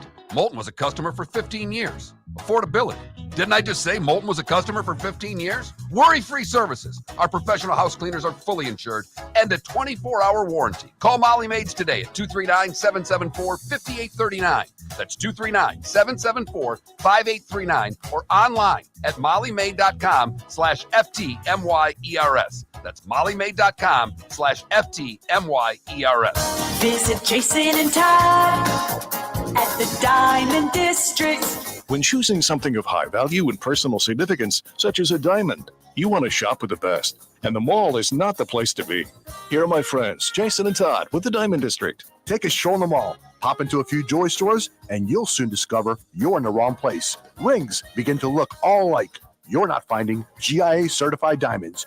You quickly realize you know more than a salesperson helping you, and all the same financing gets pushed on you. Visit Jason and me, and you'll find America's top bridal designers dealing exclusively with the Diamond District. You'll find the largest selection of GIA certified diamonds, all priced 8 to 10% over cost. You'll find educated sales consultants who have many years' experience and are not paid commissions. And you'll find Todd and me in the store nearly every day, wanting to shake your hand and welcome you to our Diamond District family.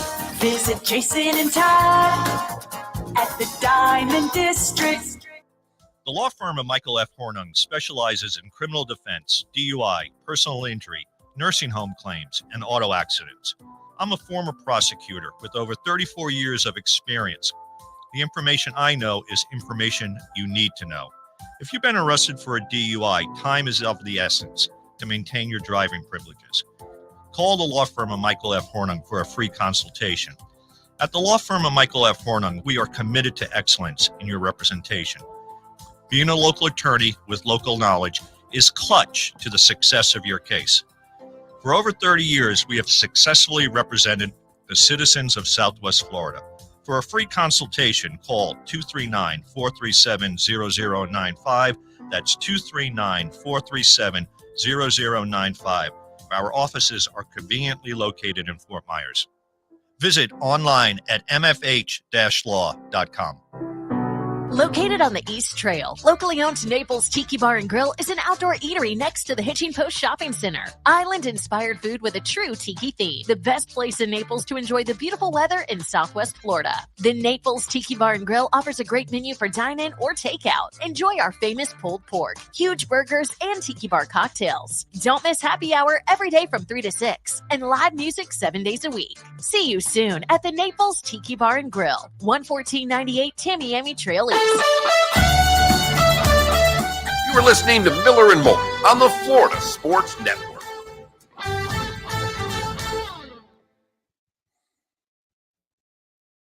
That 8 o'clock hour flew.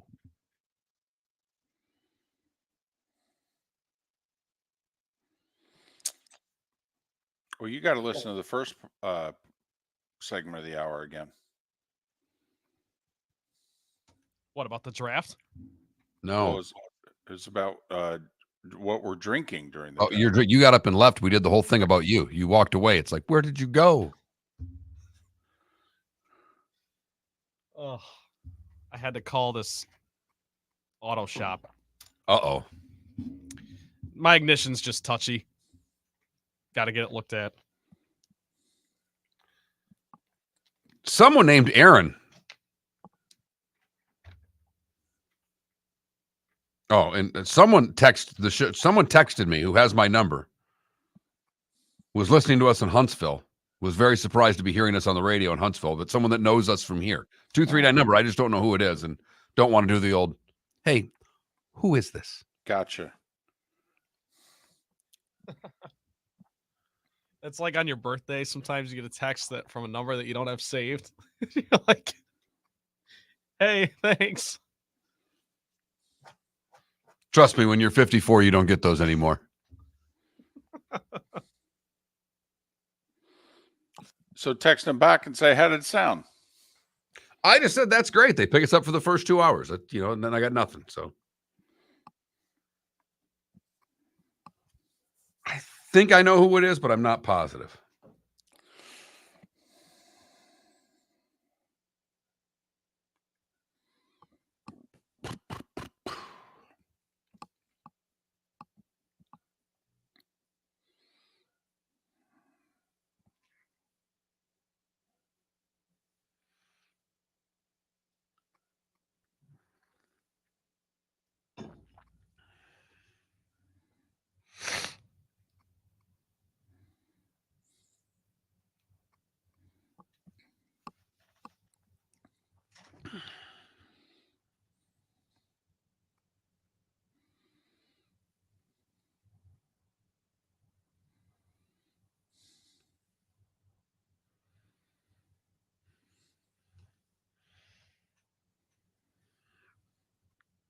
I've got a really good golf stat here for you, David. Okay. 11 players were a combined 10 under or better and didn't miss any cuts between the Arnold Palmer Invitational, the Players, the Masters, and the Heritage. Scheffler was minus 65. Oberg was next at 33 under. Schauffele 29 under. Thagala 25 under. He was just 30 or 28 better than 32 better than the next guy.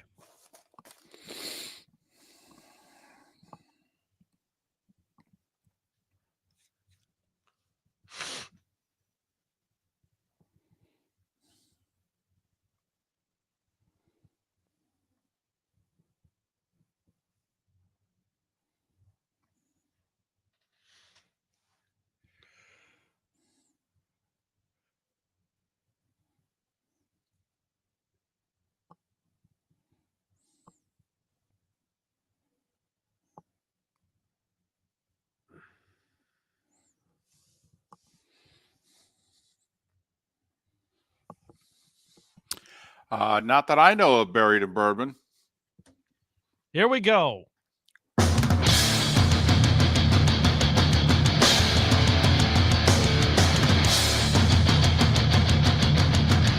You are listening to Miller and Moulton, exclusively on the Florida Sports Network. And now, here's Mark Miller and David Moulton.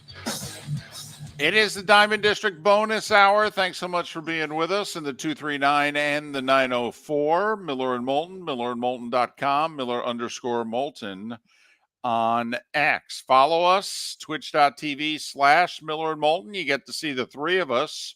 Trent joins us for the final hour of the show. Internet gets a little sketchy with, that many people on it at the same time, particularly, with two of them broadcasting from a 1947 studio, complete with cassette and 8-track and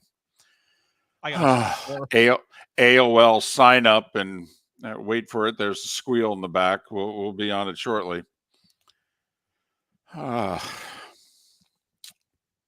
Anyway. Okay, then. I just had to shut the door. This is the time where people start getting here. And Whatever. Remember, they're all in to help the show. Anything to help the show. We've asked them for 3 things. We're 0 for 3. Anything to help the show, though. Anything. Mark, you get that login to be able to log into the computer yet? Don't plan on it. Okay, there you go. Hasn't happened yet, and I don't see it coming anytime soon. Yep. Anything to help the show, though. Anything at all. But big day on the show. It's our 3rd act, and we aired in Huntsville and Jacksonville today, and we're in Jacksonville right now. They're picking up all 4 hours, so that's exciting for us. We're trying. Believe me, we're trying. Gainesville, Orlando, we're trying.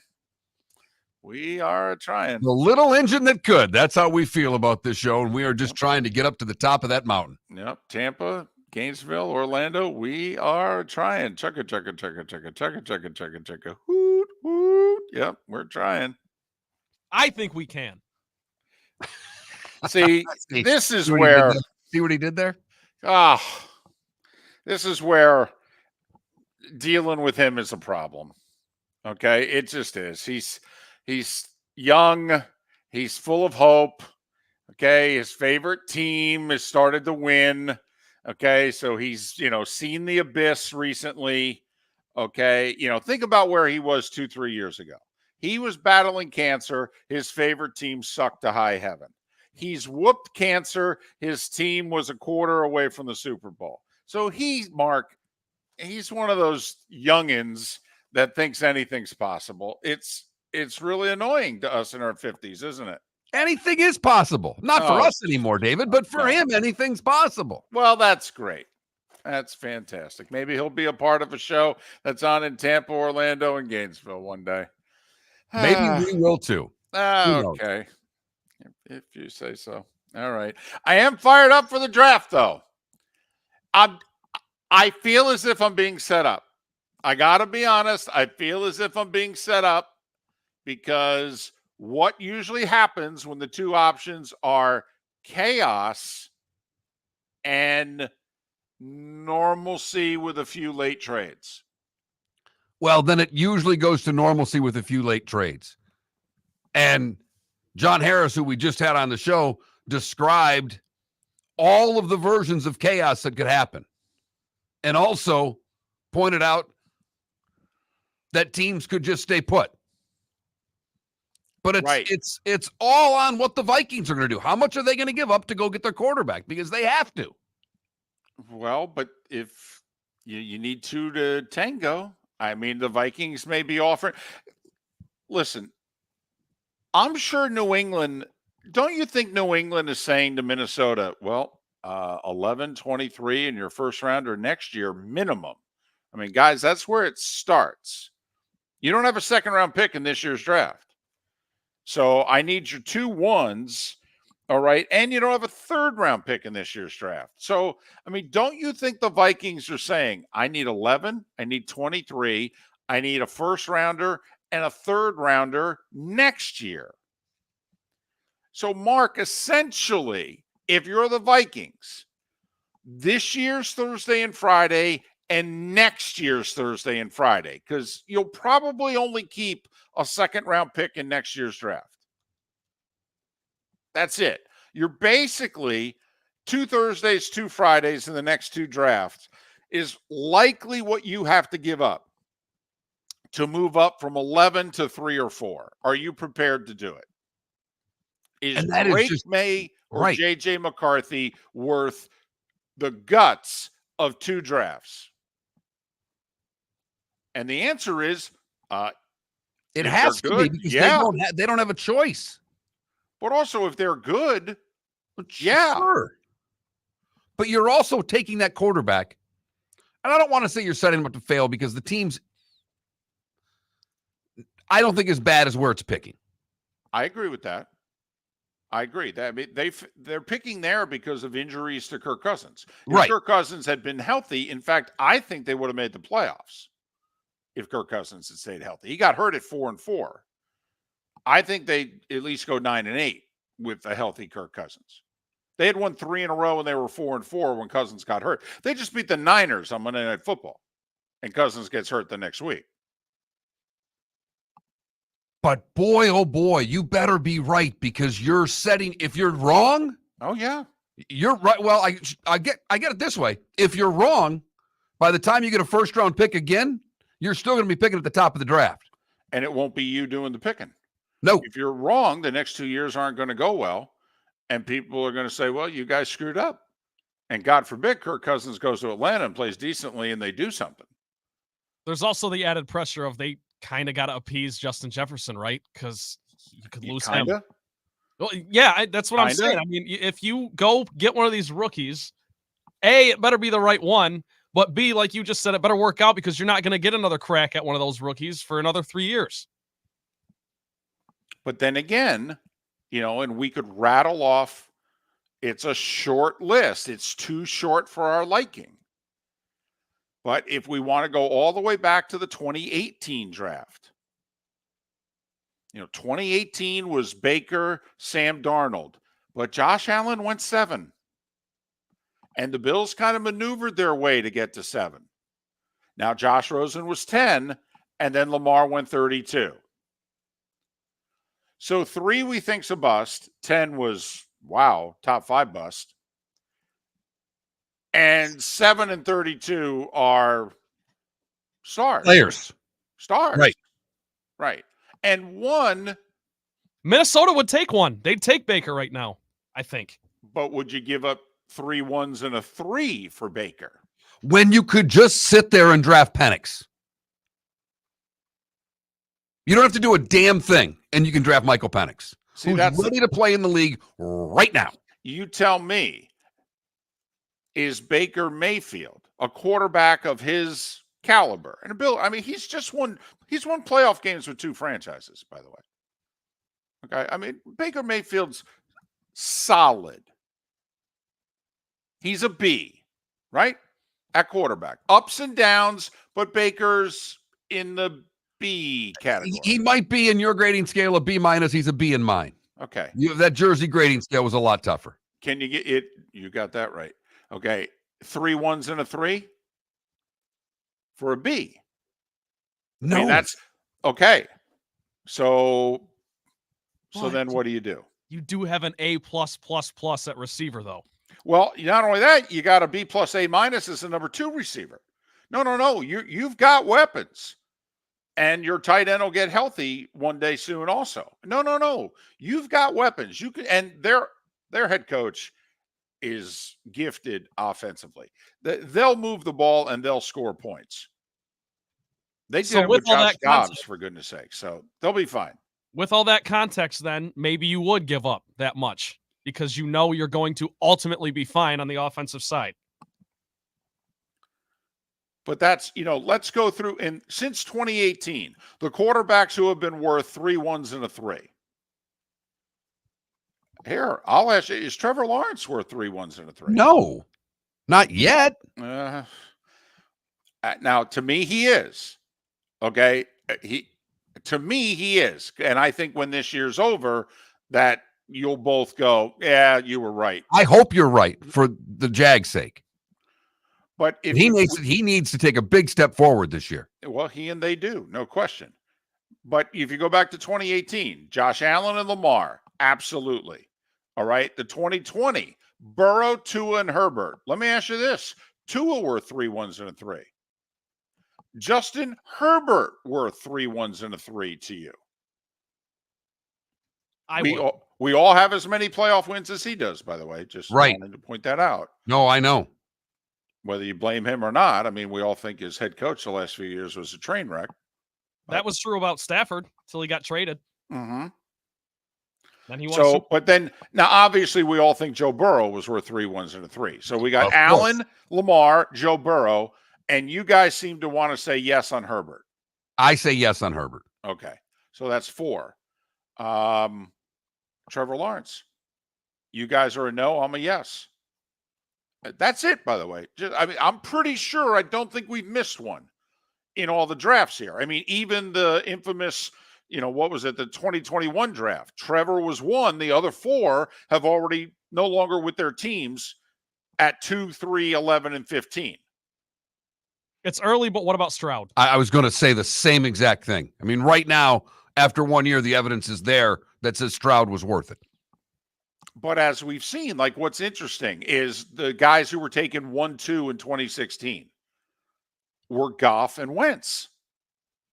And look at how up and down their careers have been. I mean, Goff's taken 2 different teams to a conference championship game. I mean, I know in the middle it was a little shaky, but I mean, Jared Goff. Are there 10 quarterbacks in the league? Are there 10 quarterbacks who played better last year than Jared Goff? Ooh. No way. No way. I don't know if there are 6 who played better than him last year. Now, I don't know if he can stay at that level. But, I mean, that's how much of a crapshoot this is.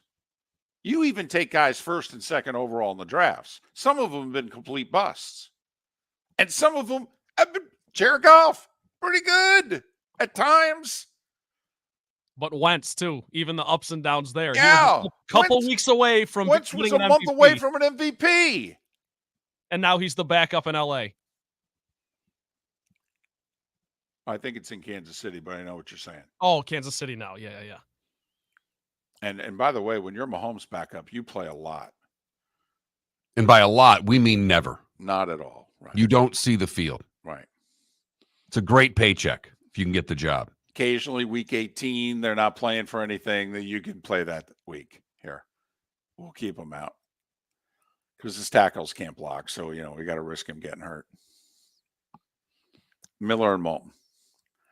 So, you need a quarterback. You're in position to get a quarterback. Are you going to take one? Mark Miller for Molly Maid. Why Molly Maid, you ask? Trust. Moulton was a customer for 15 years. Affordability. Didn't I just say Moulton was a customer for 15 years? Worry-free services. Our professional house cleaners are fully insured and a 24-hour warranty. Call Molly Maids today at 239-774-5839. That's 239-774-5839 or online at mollymaid.com/FTMYERS. That's mollymaid.com/FTMYERS. Visit Jason and Todd at the Diamond District. 20 years ago, Jason and I had the idea for a jewelry store like no other, with a vast selection of certified diamonds priced 8 to 12% over cost. A team of individuals who are educated, driven, and believe in cultivating relationships. Today, we have become one of the largest independent jewelry stores in the country. Todd and I love what we do and are in the store nearly every day, along with our GIA gemologists, master jewelers, custom designers, and non-commissioned diamond consultants, all of which we consider family. As direct diamond importers, we travel the world, forging relationships and sourcing diamonds. What we love most about our business is that we can call Southwest Florida our home. If selection, value, and comfort are important to you, give the Diamond District an opportunity. You won't find a better diamond buying experience. Todd and I look forward to shaking your hand and welcoming you to our Diamond District family. At the Diamond District. The law firm of Michael F. Hornung has successfully represented the citizens of Southwest Florida for over 30 years. As a former prosecutor, the information I know is information you need to know. If you've been arrested for a DUI, a criminal matter, or involved in an auto accident, call the law firm of Michael F. Hornung. I'm a local attorney with local knowledge to assist you through the process. For a free consultation, call 239-437-0095. That's 239-437-0095. Offices in Florida. You were listening to Miller and Moulton on the Florida Sports Network.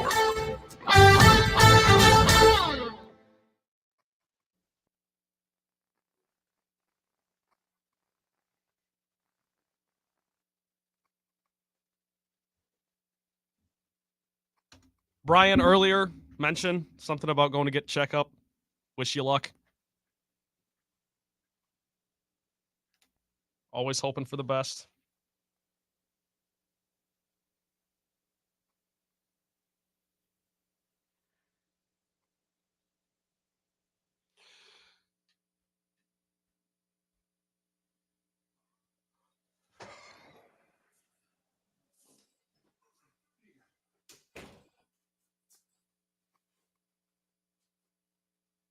You know, it sucks that these Tigers-Rays games are all night games. Because otherwise, I'd probably try to go to one. If they were 1 o'clock. What's games. that? If these Tigers-Rays, Oh, yeah. if they were 1 o'clock games, I'd go to one, but they're all at 6:50, 6:40, whatever.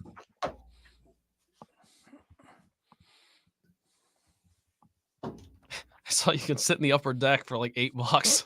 Oh, yeah. I mean, I can afford that. Where's this? Tigers and Rays. The Trop. The Trop, baby.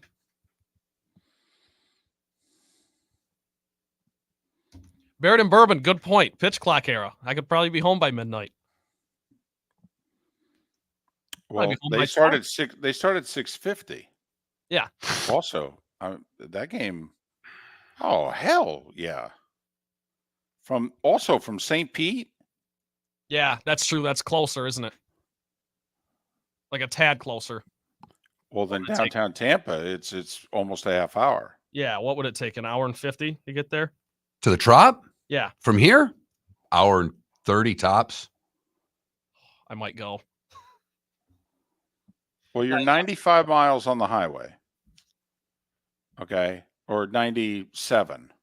Basically, you'll get on at what, 131 or 128. I mean, you're 100 miles. And then from once you get off the highway, you're probably 20 minutes. To the Trop? And then over the bridge, and then off. I mean, from when you get off of 75. When you get off of 75. I mean, when you get off by the time 275, you're right. It's right there. Right. You go It's all right 275 over the bridge. It's all right there. It's Jeff Gordon. You have no idea. You guys have no idea how funny that was. It's inside jokes. Now Mark's going to play the phone message, which has got to be, 12 years old? Yep. It's all right there.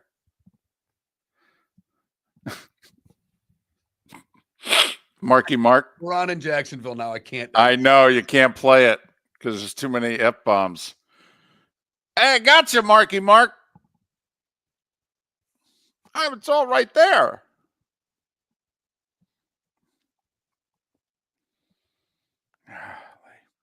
22 seconds, 5 or 6 F-bombs. It was glorious. And he answered our NASCAR trivia.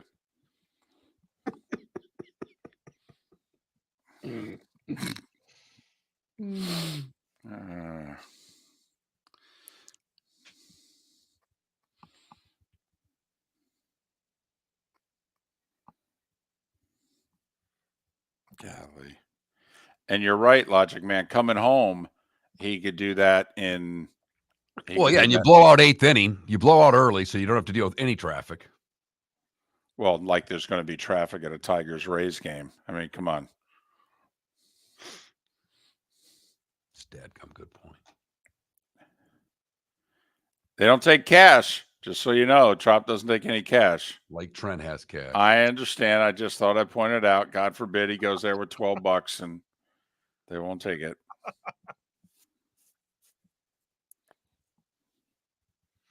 It just was a trivia question that we had. We used to do this NASCAR math thing. And local Jay Severson, who used to be a local NBC2 sports guy, had the answer and called my cell phone and just had the answer, just Jay's voice and his F-bombs. It was just a listen here, Marky Mark. And he also had an affectionate term that he called everybody. Yes. Take the Welcome to the bonus hour, brought to you by Jason and Todd at the Diamond District. And now, here's Mark Miller and David Moulton. 21 minutes past the hour. Good, bad, and ugly. What's on tap? Today was the day when. Some final thoughts, a boost, and a sprinkle. All coming up. And if you don't know what that is, well, that's gambling on the Hard Rock app. They offer boosts. When Trent goes off the reservation, he does, he sprinkles. I'm going to sprinkle some money here. And big bucks. We're talking like dollar bets. That's why you call it a sprinkle. You're not. You called it a sprinkle. Or that is where the term comes from, because you're just sprinkling. I just want to sprinkle, guys. Just put a little dollar or $2 on something that's a long shot, Mark's going to do some sprinkling, I think. I think he's taking all the road teams today. We got 7 of them, between the NBA and the NHL. We got 3 NBA. You're taking the Magic in 5.5, taking the Sixers in 4.5, taking the Lakers in 7.5. You really going to take the Lakers against the Nuggets? That's a tough one. That is a tough one. I like your hockey train of thought, though. Toronto and the Islanders on the road, desperate. Well, the Islanders outplayed Carolina for large portions of that game. By the way, the Canes are minus 240. Right. That's the one that, of all the games that I looked at, I couldn't understand the line in game 2 for Carolina and the Islanders. You can get the defending Stanley Cup champion Golden Knights like plus 150 tonight. And the LA Kings are darn near plus 200 in Edmonton. And they've played Edmonton tough. I think they've lost in 7 each of the last 2 years to the Oilers. They're separated by 5 points in the standings. I like every play except the Lakers. If you're going, I don't like the Leafs. I got to be honest. I mean, they got bullied. Yeah, again. It's because they're soft. I know. And according to you guys, they're in danger of getting blown up here in a couple weeks. In a week. No. They're a week away from it's over. They're a week away from guys have wasted 7 years of their careers there. And they're starting from scratch. And they're a pretty good team. The problem is in the East, they're not tough enough. Their style does not translate to playoff hockey.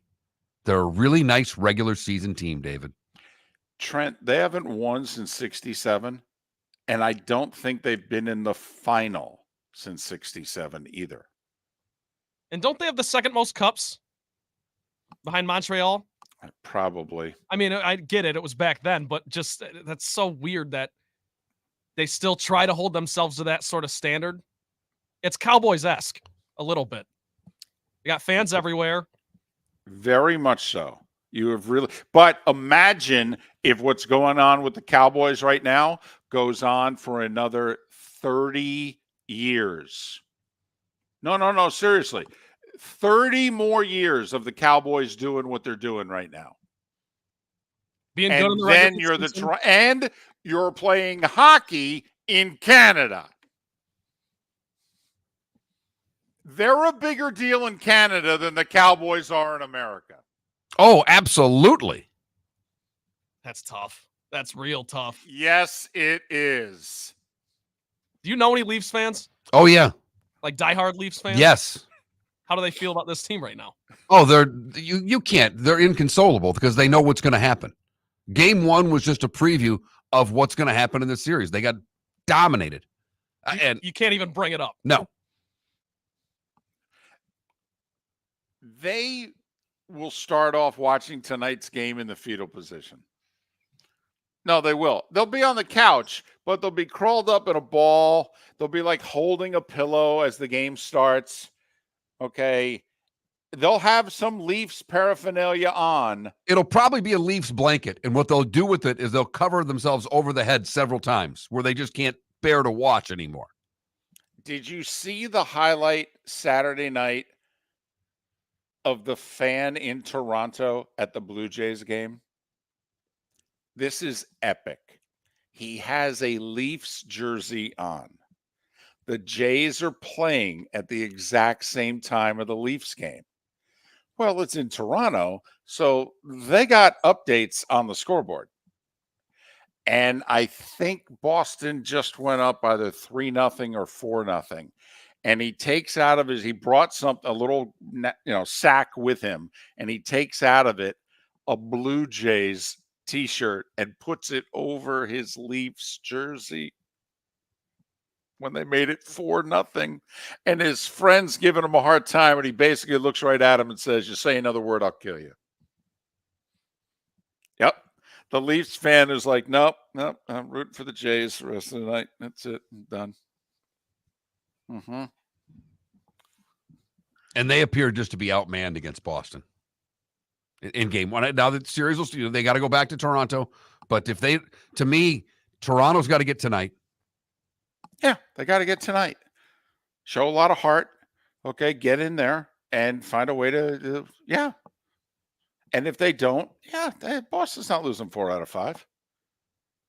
Although they did lose 3 in a row to the Panthers last year. I mean, this group, and a couple of key guys have left, but this group, it's the same coach, it's the same goaltending tandem. Okay, this group's got to get past, what happened against Florida last year. I mean, but they're playing the right team to do it. Oh, my goodness, are they ever? Because there's less confidence in Toronto than there is in Boston, and it's not close. But Trent, how you felt heading into last year, that's 2/3 of a nation, how they feel right now. And how you love the Lions, middle of the road Leafs fan. Honestly, I mean, I know you think you're very passionate Lions fan. I know. You're going to paint your fingernails and everything. Right, I got it. You're middle of the road of a Leafs fan. Mm-hmm. I believe you. They are stranded at sea. They haven't cannonballed into the deep end. They are stranded out at sea. Since 1967. Pretty much. Speaking of cannonballs, I may be doing one on Thursday night to start our draft coverage. Unbelievable. Are you going to do it outside, by the way? Are you? So you're doing the draft from the lanai? I'm doing the draft from the lanai. You're not going to disturb the neighbors? They're the one's gone for the year, and the other one, he can't hear me. If he can, he'll come over and have a drink. Is that the Eagles fan? No, Eagles fan. Unfortunately, he passed a few years ago. Oh, okay. But a guy on the other side's a Lions fan. He's more than welcome to come over and watch a draft with me. Gotcha. He can do whatever. He's an ex-Marine. He can really do whatever he wants. Well, you're darn right. Whenever he wants. That's kind of the way I look at it. Exactly. And if he tells me to be quiet, I will go inside. I was going to say, as he breaks into your home, you say, "Thank you for your service." What would you like?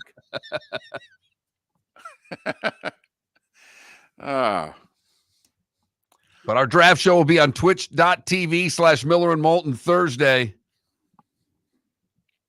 And we do take it somewhat seriously. Oh, yeah. No. The analysis is real. All right. Most of the disgust is real. But, we do have a couple drinks along the way, though. We do. So did Scheffler win? Scheffler won. And now he's got a bad-looking jacket to go along with his green jacket. So his caddy has earned more on the PGA Tour this year than Rory McIlroy has so far. Wow. If you go by the percentage rates that you're supposed to get a normal week's work, and then if you finish, you win and what have you, a major, right, 5, 7, 10%, that sort of deal. Yeah, his caddy is 1.7. They've got it figured out at so far. Scotty was 65 under from the Arnold Palmer Invitational through the Heritage. That's a pretty good 5-6 weeks. That is pretty good. That'll play. 65 under. So who was second? Oberg at 32 under.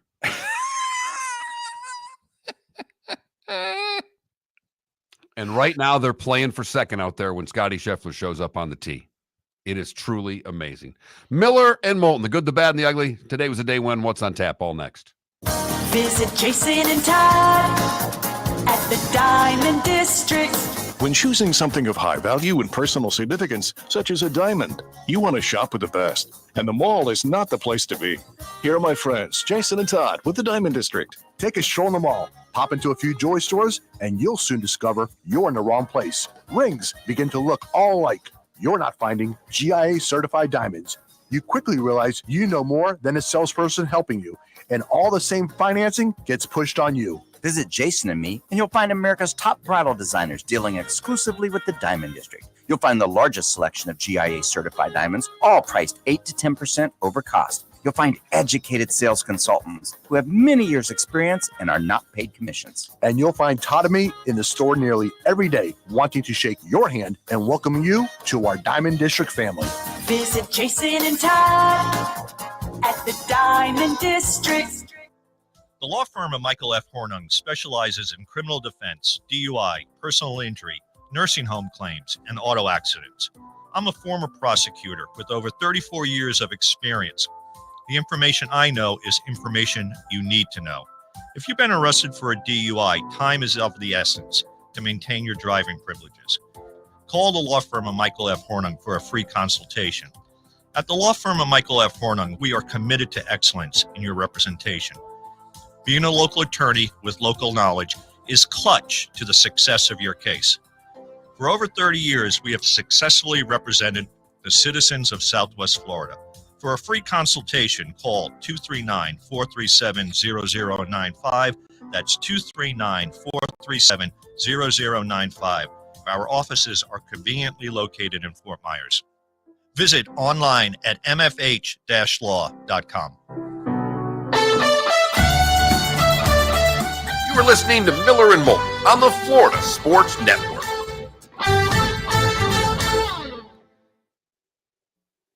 When is the first pick? 8 bells? Yeah, probably 8:15, but yeah. We'll probably start at 8 then.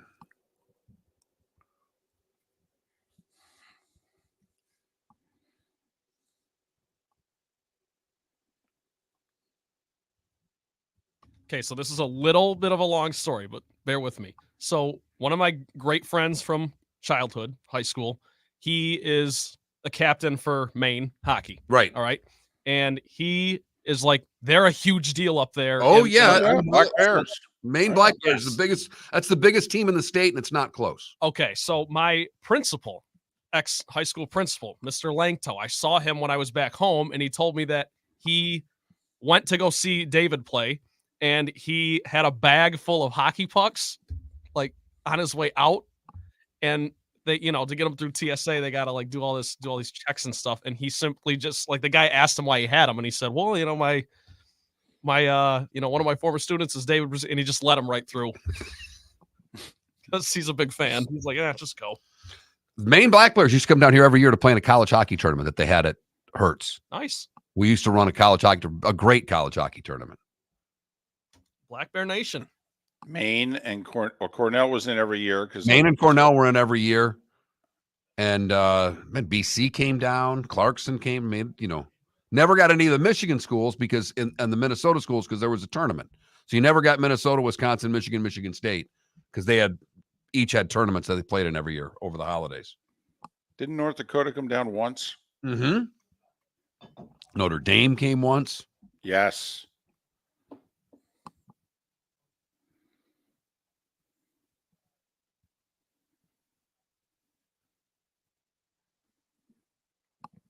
So Mark had just been let go, and the two sides weren't still crazy about each other. And Mark used to go on the air and say, "Listen, I know you're not taking my phone calls right now. Let me market the college hockey tournament, please." We thought it was the most underrated sporting event that was going on in the 239. That's a heck of a way to start a story. But I mean, to get it, Mark had gotten rid of all his Blade stuff. We didn't, we don't really do local, so we didn't talk about him, the whole deal. But every time we'd get a couple of weeks out, Mark would go, "Okay, guys, I'm not taking your calls. You're not taking mine, but let me do this." Just went away. I think season ticket base got so low they couldn't afford to bring the teams down. It wasn't making money. They could do it now.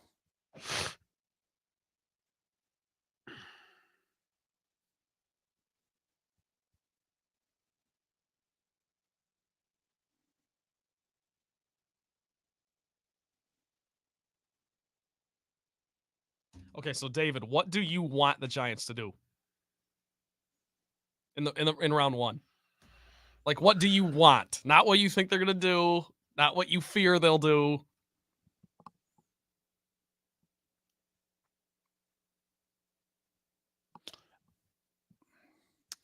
My ideal one would be the people that think that Penix and Knicks are going to drop. And my ideal one would be the Giants take Neighbors from LSU at 6, and then they trade back in the first round, maybe at Miami at 21, and take Penix. That would be. There are no rock show logic, man. I mean, they just had what? They had the oldies show there. They had what? REO Speedwagon and somebody. I almost went to that because my dad was down here. We almost went to the REO Speedwagon concert. You know, and if that's too unrealistic, maybe trade down from 6 to 9 with Chicago. Well, if for some reason they could trade with Minnesota if somehow, some way teams hold pat. Yeah. How thrilled would you be, David, if somehow they end up with Bo Nix? Oh my God. I'd be inconsolable. Oh my goodness. Now I know what I want to happen at 6. Hey, there's only one prospect apparently who's met with all 32 teams, and it's Bo Nix. Nobody knows where he's going. If I was Bo Nix and the Bears called me, I'd be like, why are you wasting my time? Seriously. Come on. What are we doing? You're listening to Miller and Moulton, exclusively on the Florida Sports Network. 22 minutes till the top of the hour, 16 until we're done talking. Miller and Moulton, millerandmoulton.com, Miller_Moulton on X. Pat Kerwin will join us on the show tomorrow. We'll continue talking NBA and NHL playoffs as well. But our draft countdown, it continues. Pat joins us tomorrow.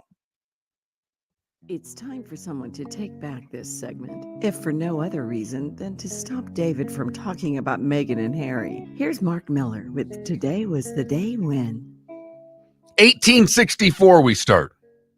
It's when we first minted a 2-cent coin, which isn't that relevant, but it is the first time we used In God We Trust on our money. Oh, wait a minute. When? 1864. Huh. On the 2-cent coin. But I don't think we put it on the dollar bills, on our bills for a while. I thought Eisenhower was the one that put it I think on he did, but on our, according to what I have, David, Gotcha. 1864. Interesting. Today in 1876 was the first official National League game. The Boston Red Caps beat Philadelphia 6-5. Babe Ruth's first game was today in 1914. 6-hit shutout. He was pitching. Yankees wore pinstripes for the first time today in 1915. Today in 1954, the NBA adopts the 24-second shot clock. 1976, Barbara Walters becomes the first female nightly news anchor. Harry Reasoner hated her. Okay, didn't even talk to her. Crosstalk had to be scripted. The Blues Brothers made their world premiere on Saturday Night Live today in 1978. And then some first overall picks for you. Today in 1990, the draft was held. Jeff George goes first to the Colts. Very popular guy. Yeah. 95, Kajana Carter goes first to Cincinnati. That did not work out well. And in 2010, Sam Bradford was the first overall pick for the Rams. It worked out really well for Sam Bradford. Sam Bradford. Didn't he make like $200 million? Yes, something like he that. made an insane amount. He was the first quarterback with the new. No. He was the last quarterback before the new rules. Okay. So when they held out and could get the sign, yes. And then he just kept, He pulled basically a lot of Kirk Cousins is what he pulled. He just good enough in the eyes of a couple of organizations to get paid. And then he wasn't good enough anymore. Vladimir Lenin, not John, Robert Oppenheimer, and Glenn Campbell all born today. Big difference between Vlad Lenin and John Lennon. Just a touch, yes. Right. I'm glad you made that distinction. Thought I should. Jack Nicholson's 87. Got a favorite Nicholson movie? Got a lot of them, actually. Right. I love One Flew Over the Cuckoo's Nest. That is terrific. It might be his best performance. It's not my favorite movie. I believe it or not, I like Jack in rom-coms. I know nobody's going to list that as like their favorite. Jack did rom-coms really well. When you find, because you got him, he's in your mind as all these characters, and then now all of a sudden he's in a rom-com. Probably my favorite Nicholson movie is the one with Helen Hunt and Greg Kinnear. Is that as good as it gets? Yes. I just thought he was amazing in that movie. He is the nastiest blankety blank for 2 hours and gets her to date him at the end. It's just incredible.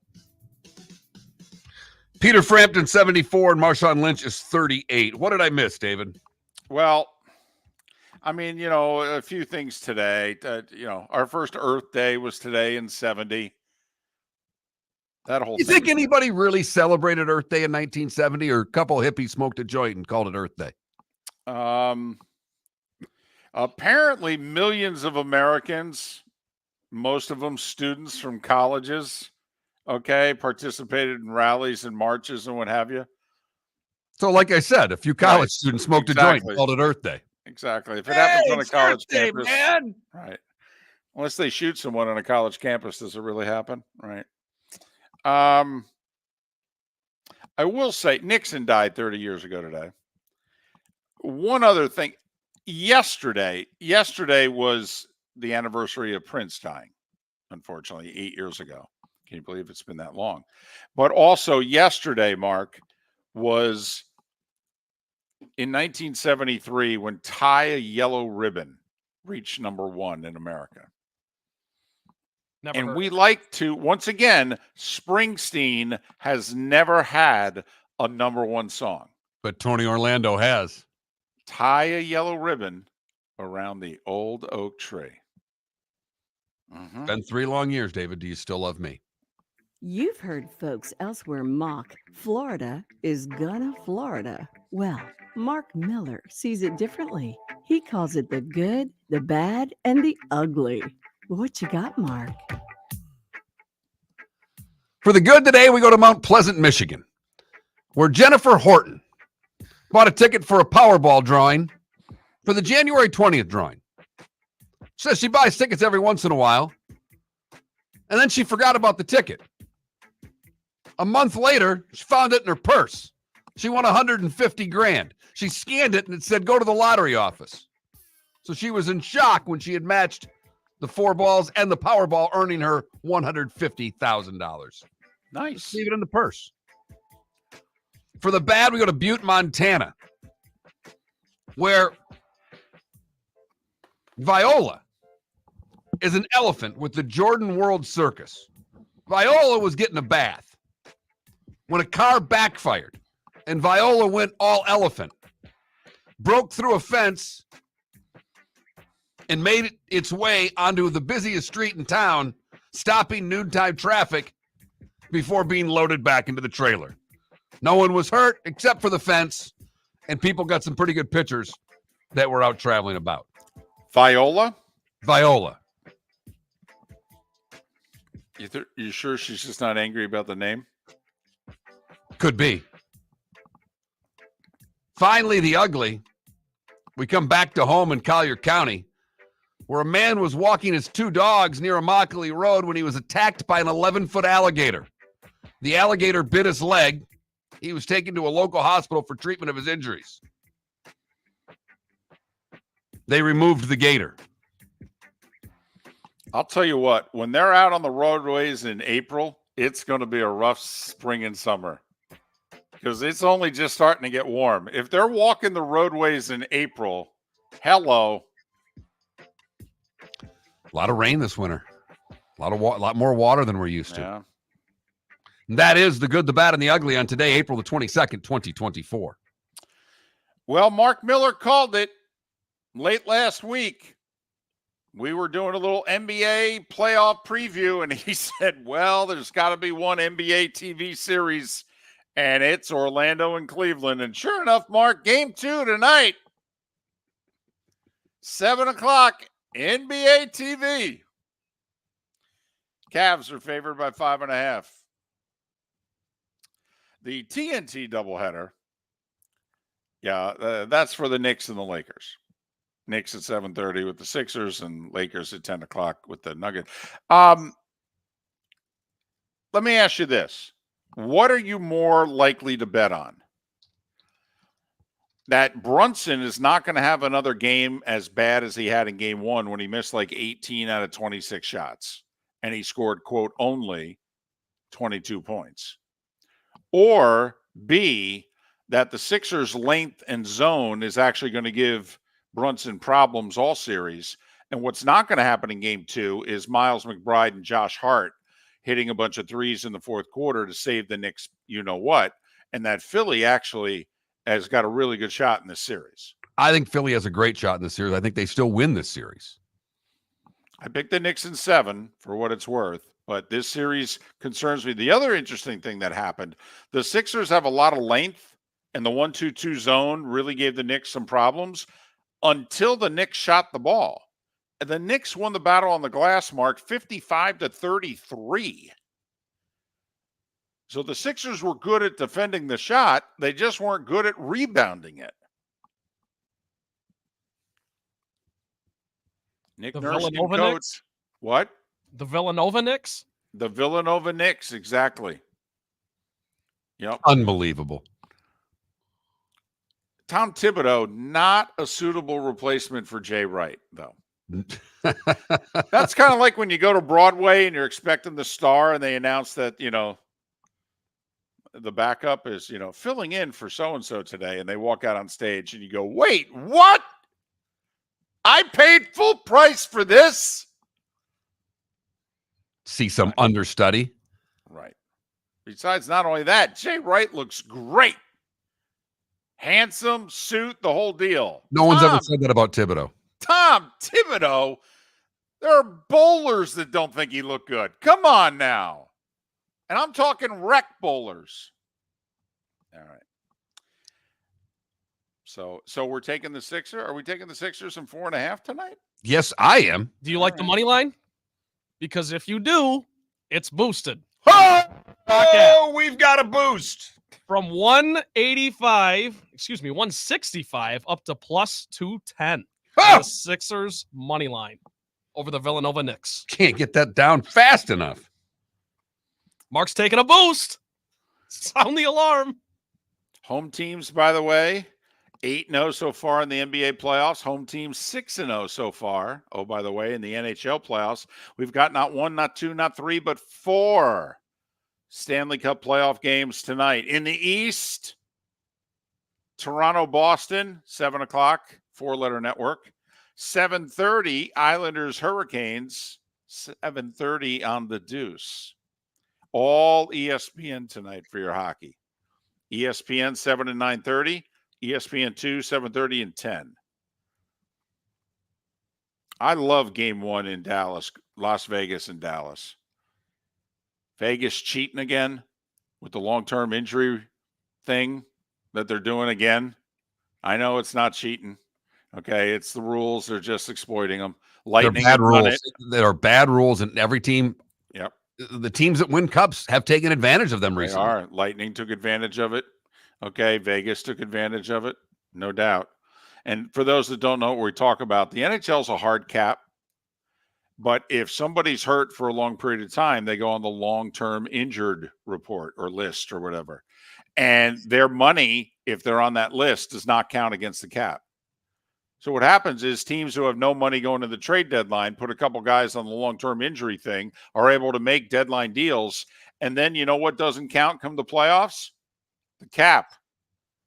So amazingly, those guys on the long-term injury list, they're healthy come the playoffs. It's amazing. Yeah. Vegas is like best player and captain is coming back tonight. Right. Imagine that. Didn't see that coming. Lightning did it a couple of years ago with this Kucherov guy. So, I don't know. Got to pick a road team. So I guess we're all in on the Sixers. I actually like the Islanders tonight. I got a feeling I do about the too. Islanders. They outplayed Carolina. Patrick Waugh can coach. Their goaltending's at least as good as the Carolina's goaltending. I don't know. You need to hit Carolina more in the game. Yeah, they do. And baseball, Trent, you going to be making the trip to St. Pete? Your Tigers are in town this week. You know, it's funny because I looked at the weather and I was like, you know, it might rain, but then I forgot it's at the Trop. So maybe I would love to make it to one of these games this week. Monday, Tuesday, Wednesday, 6:50 all 3 days. I felt badly. I was hoping you were going to get like a mighty nooner on Wednesday. If that was the case, I'd go every day, down and back every day. Yeah, I think you should miss more shows. I do.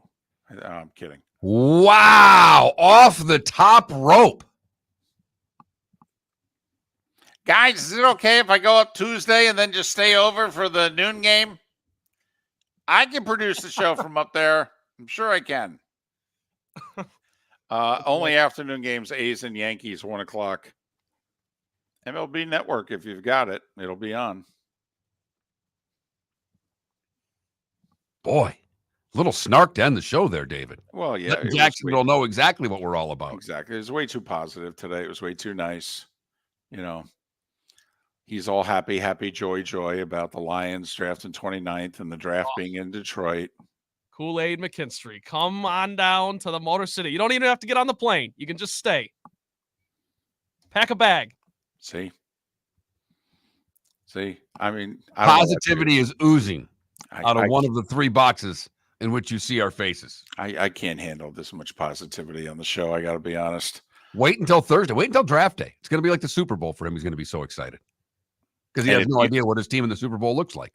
And if you join him, by the way, it's going to be a very tense show. And that's before the Giants take a quarterback at 6 because it worked out so well last time. Pat Kerwin tomorrow, Miller and Moulton. Thanks for listening. Mark Miller for Molly Maid. Why Molly Maid, you ask? Trust. Moulton was a customer for 15 years. Affordability. Didn't I just say Moulton was a customer for 15 years? Worry-free services. Our professional house cleaners are fully insured and a 24-hour warranty. Call Molly Maids today at 239-774-5839. That's 239-774-5839 or online at mollymaid.com/FTMYERS. That's mollymaid.com/FTMYERS. Visit Jason and Todd at the Diamond District. 20 years ago, Jason and I had the idea for a jewelry store like no other, with a vast selection of certified diamonds priced 8 to 12% over cost. A team of individuals who are educated, driven, and believe in cultivating relationships. Today, we have become one of the largest independent jewelry stores in the country. Todd and I love what we do and are in the store nearly every day, along with our GIA gemologists, master jewelers, custom designers, and non-commissioned diamond consultants, all of which we consider family. As direct diamond importers, we travel the world, forging relationships and sourcing diamonds.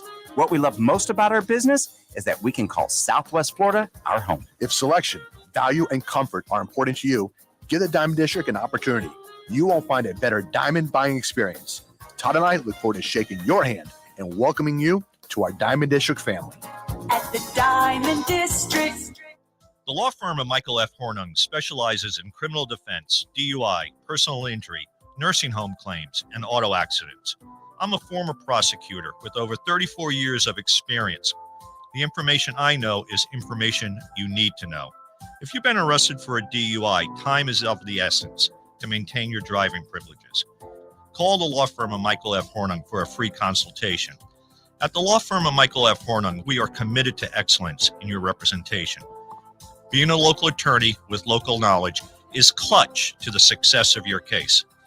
For over 30 years, we have successfully represented the citizens of Southwest Florida. For a free consultation, call 239-437-0095. That's 239-437-0095. Our offices are conveniently located in Fort Myers. Visit online at mfh-law.com. The waterways of Naples are a beauty to behold, and the Bayfront Inn has multiple ways for guests to enjoy the water and have some fun. Gather your family and friends and enjoy a leisurely day on the water with a pontoon or deck boat. If you prefer to explore the waterways without a motor, the Bayfront has canoes, standboards, and kayaks. At the end of your journey, enjoy lunch or dinner at the Bamboo Tropical Bar and Grill. The Bayfront Inn. Something for everyone. On 5th Avenue in Naples. You were listening to Miller and Moulton on the Florida Sports Network.